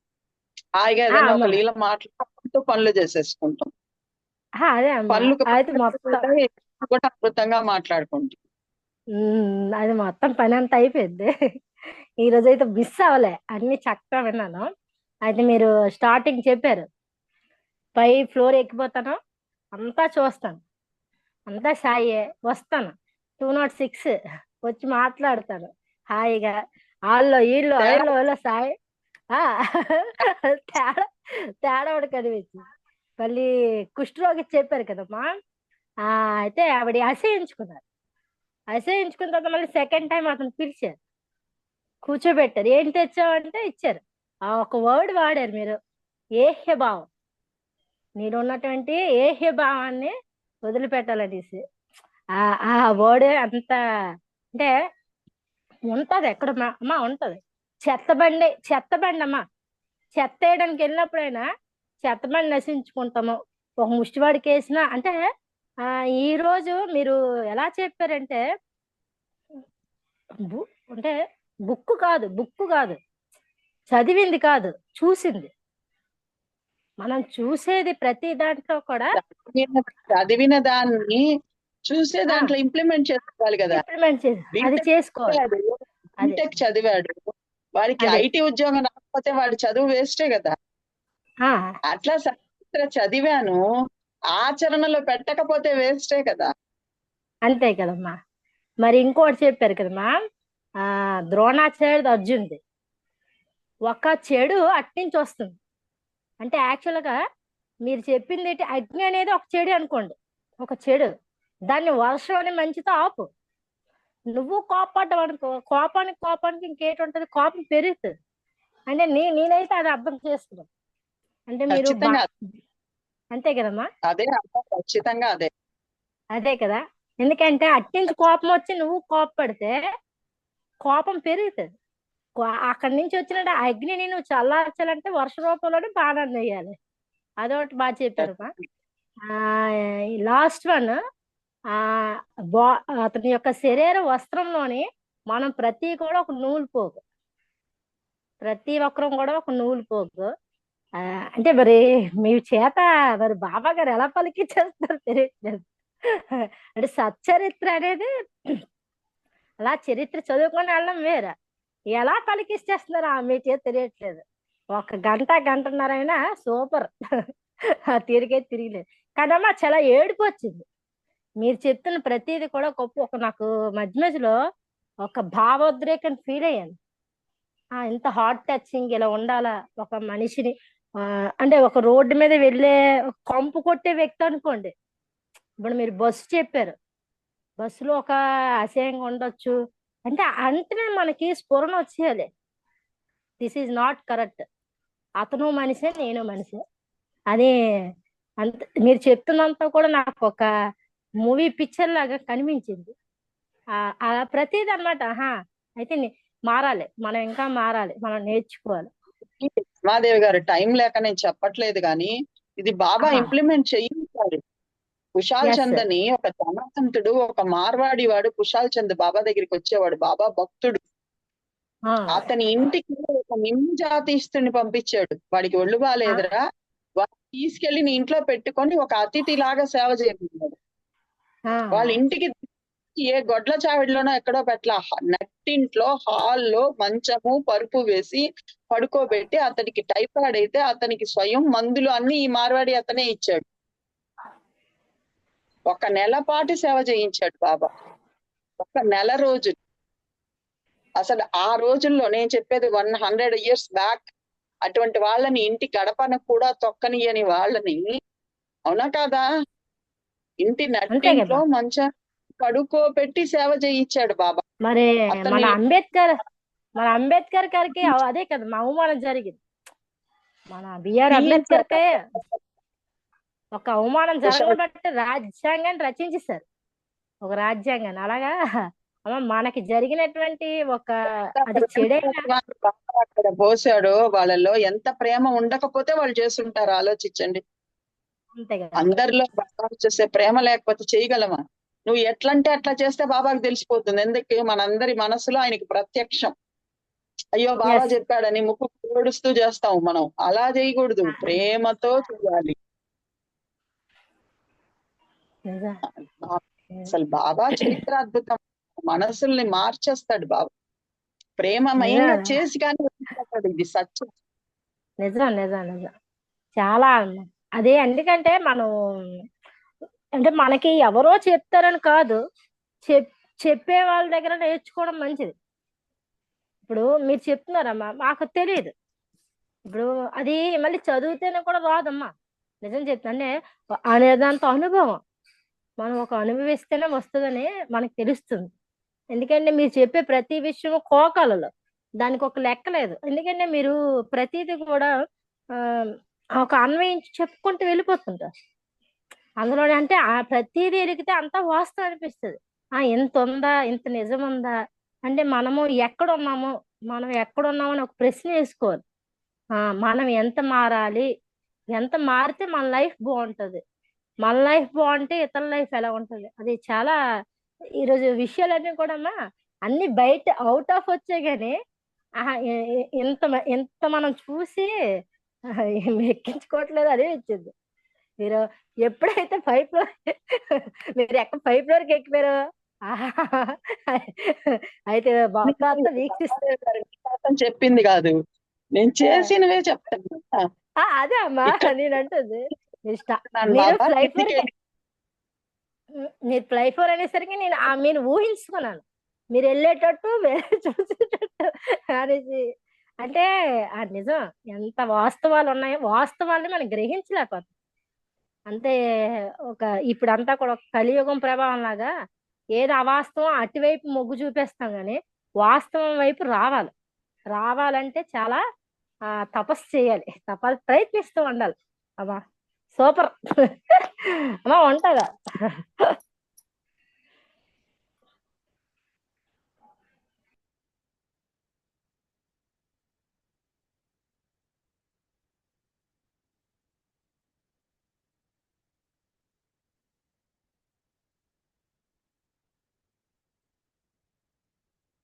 ఇంకెవరైనా మాట్లాడతారా? సుచిత్ర గారు, క్లోజ్ చేసుకుందామా? సుచిత్ర గారు చేసుకుందాం. నేను కొంచెం బయట ఉన్నాను. ఓకేనా, చేసేసేయండి, క్లోజ్ చేసి. శ్రీ సచ్చిదానంద సమర్థ సద్గురు సాయినాథ్ మహారాజ్ కి జై.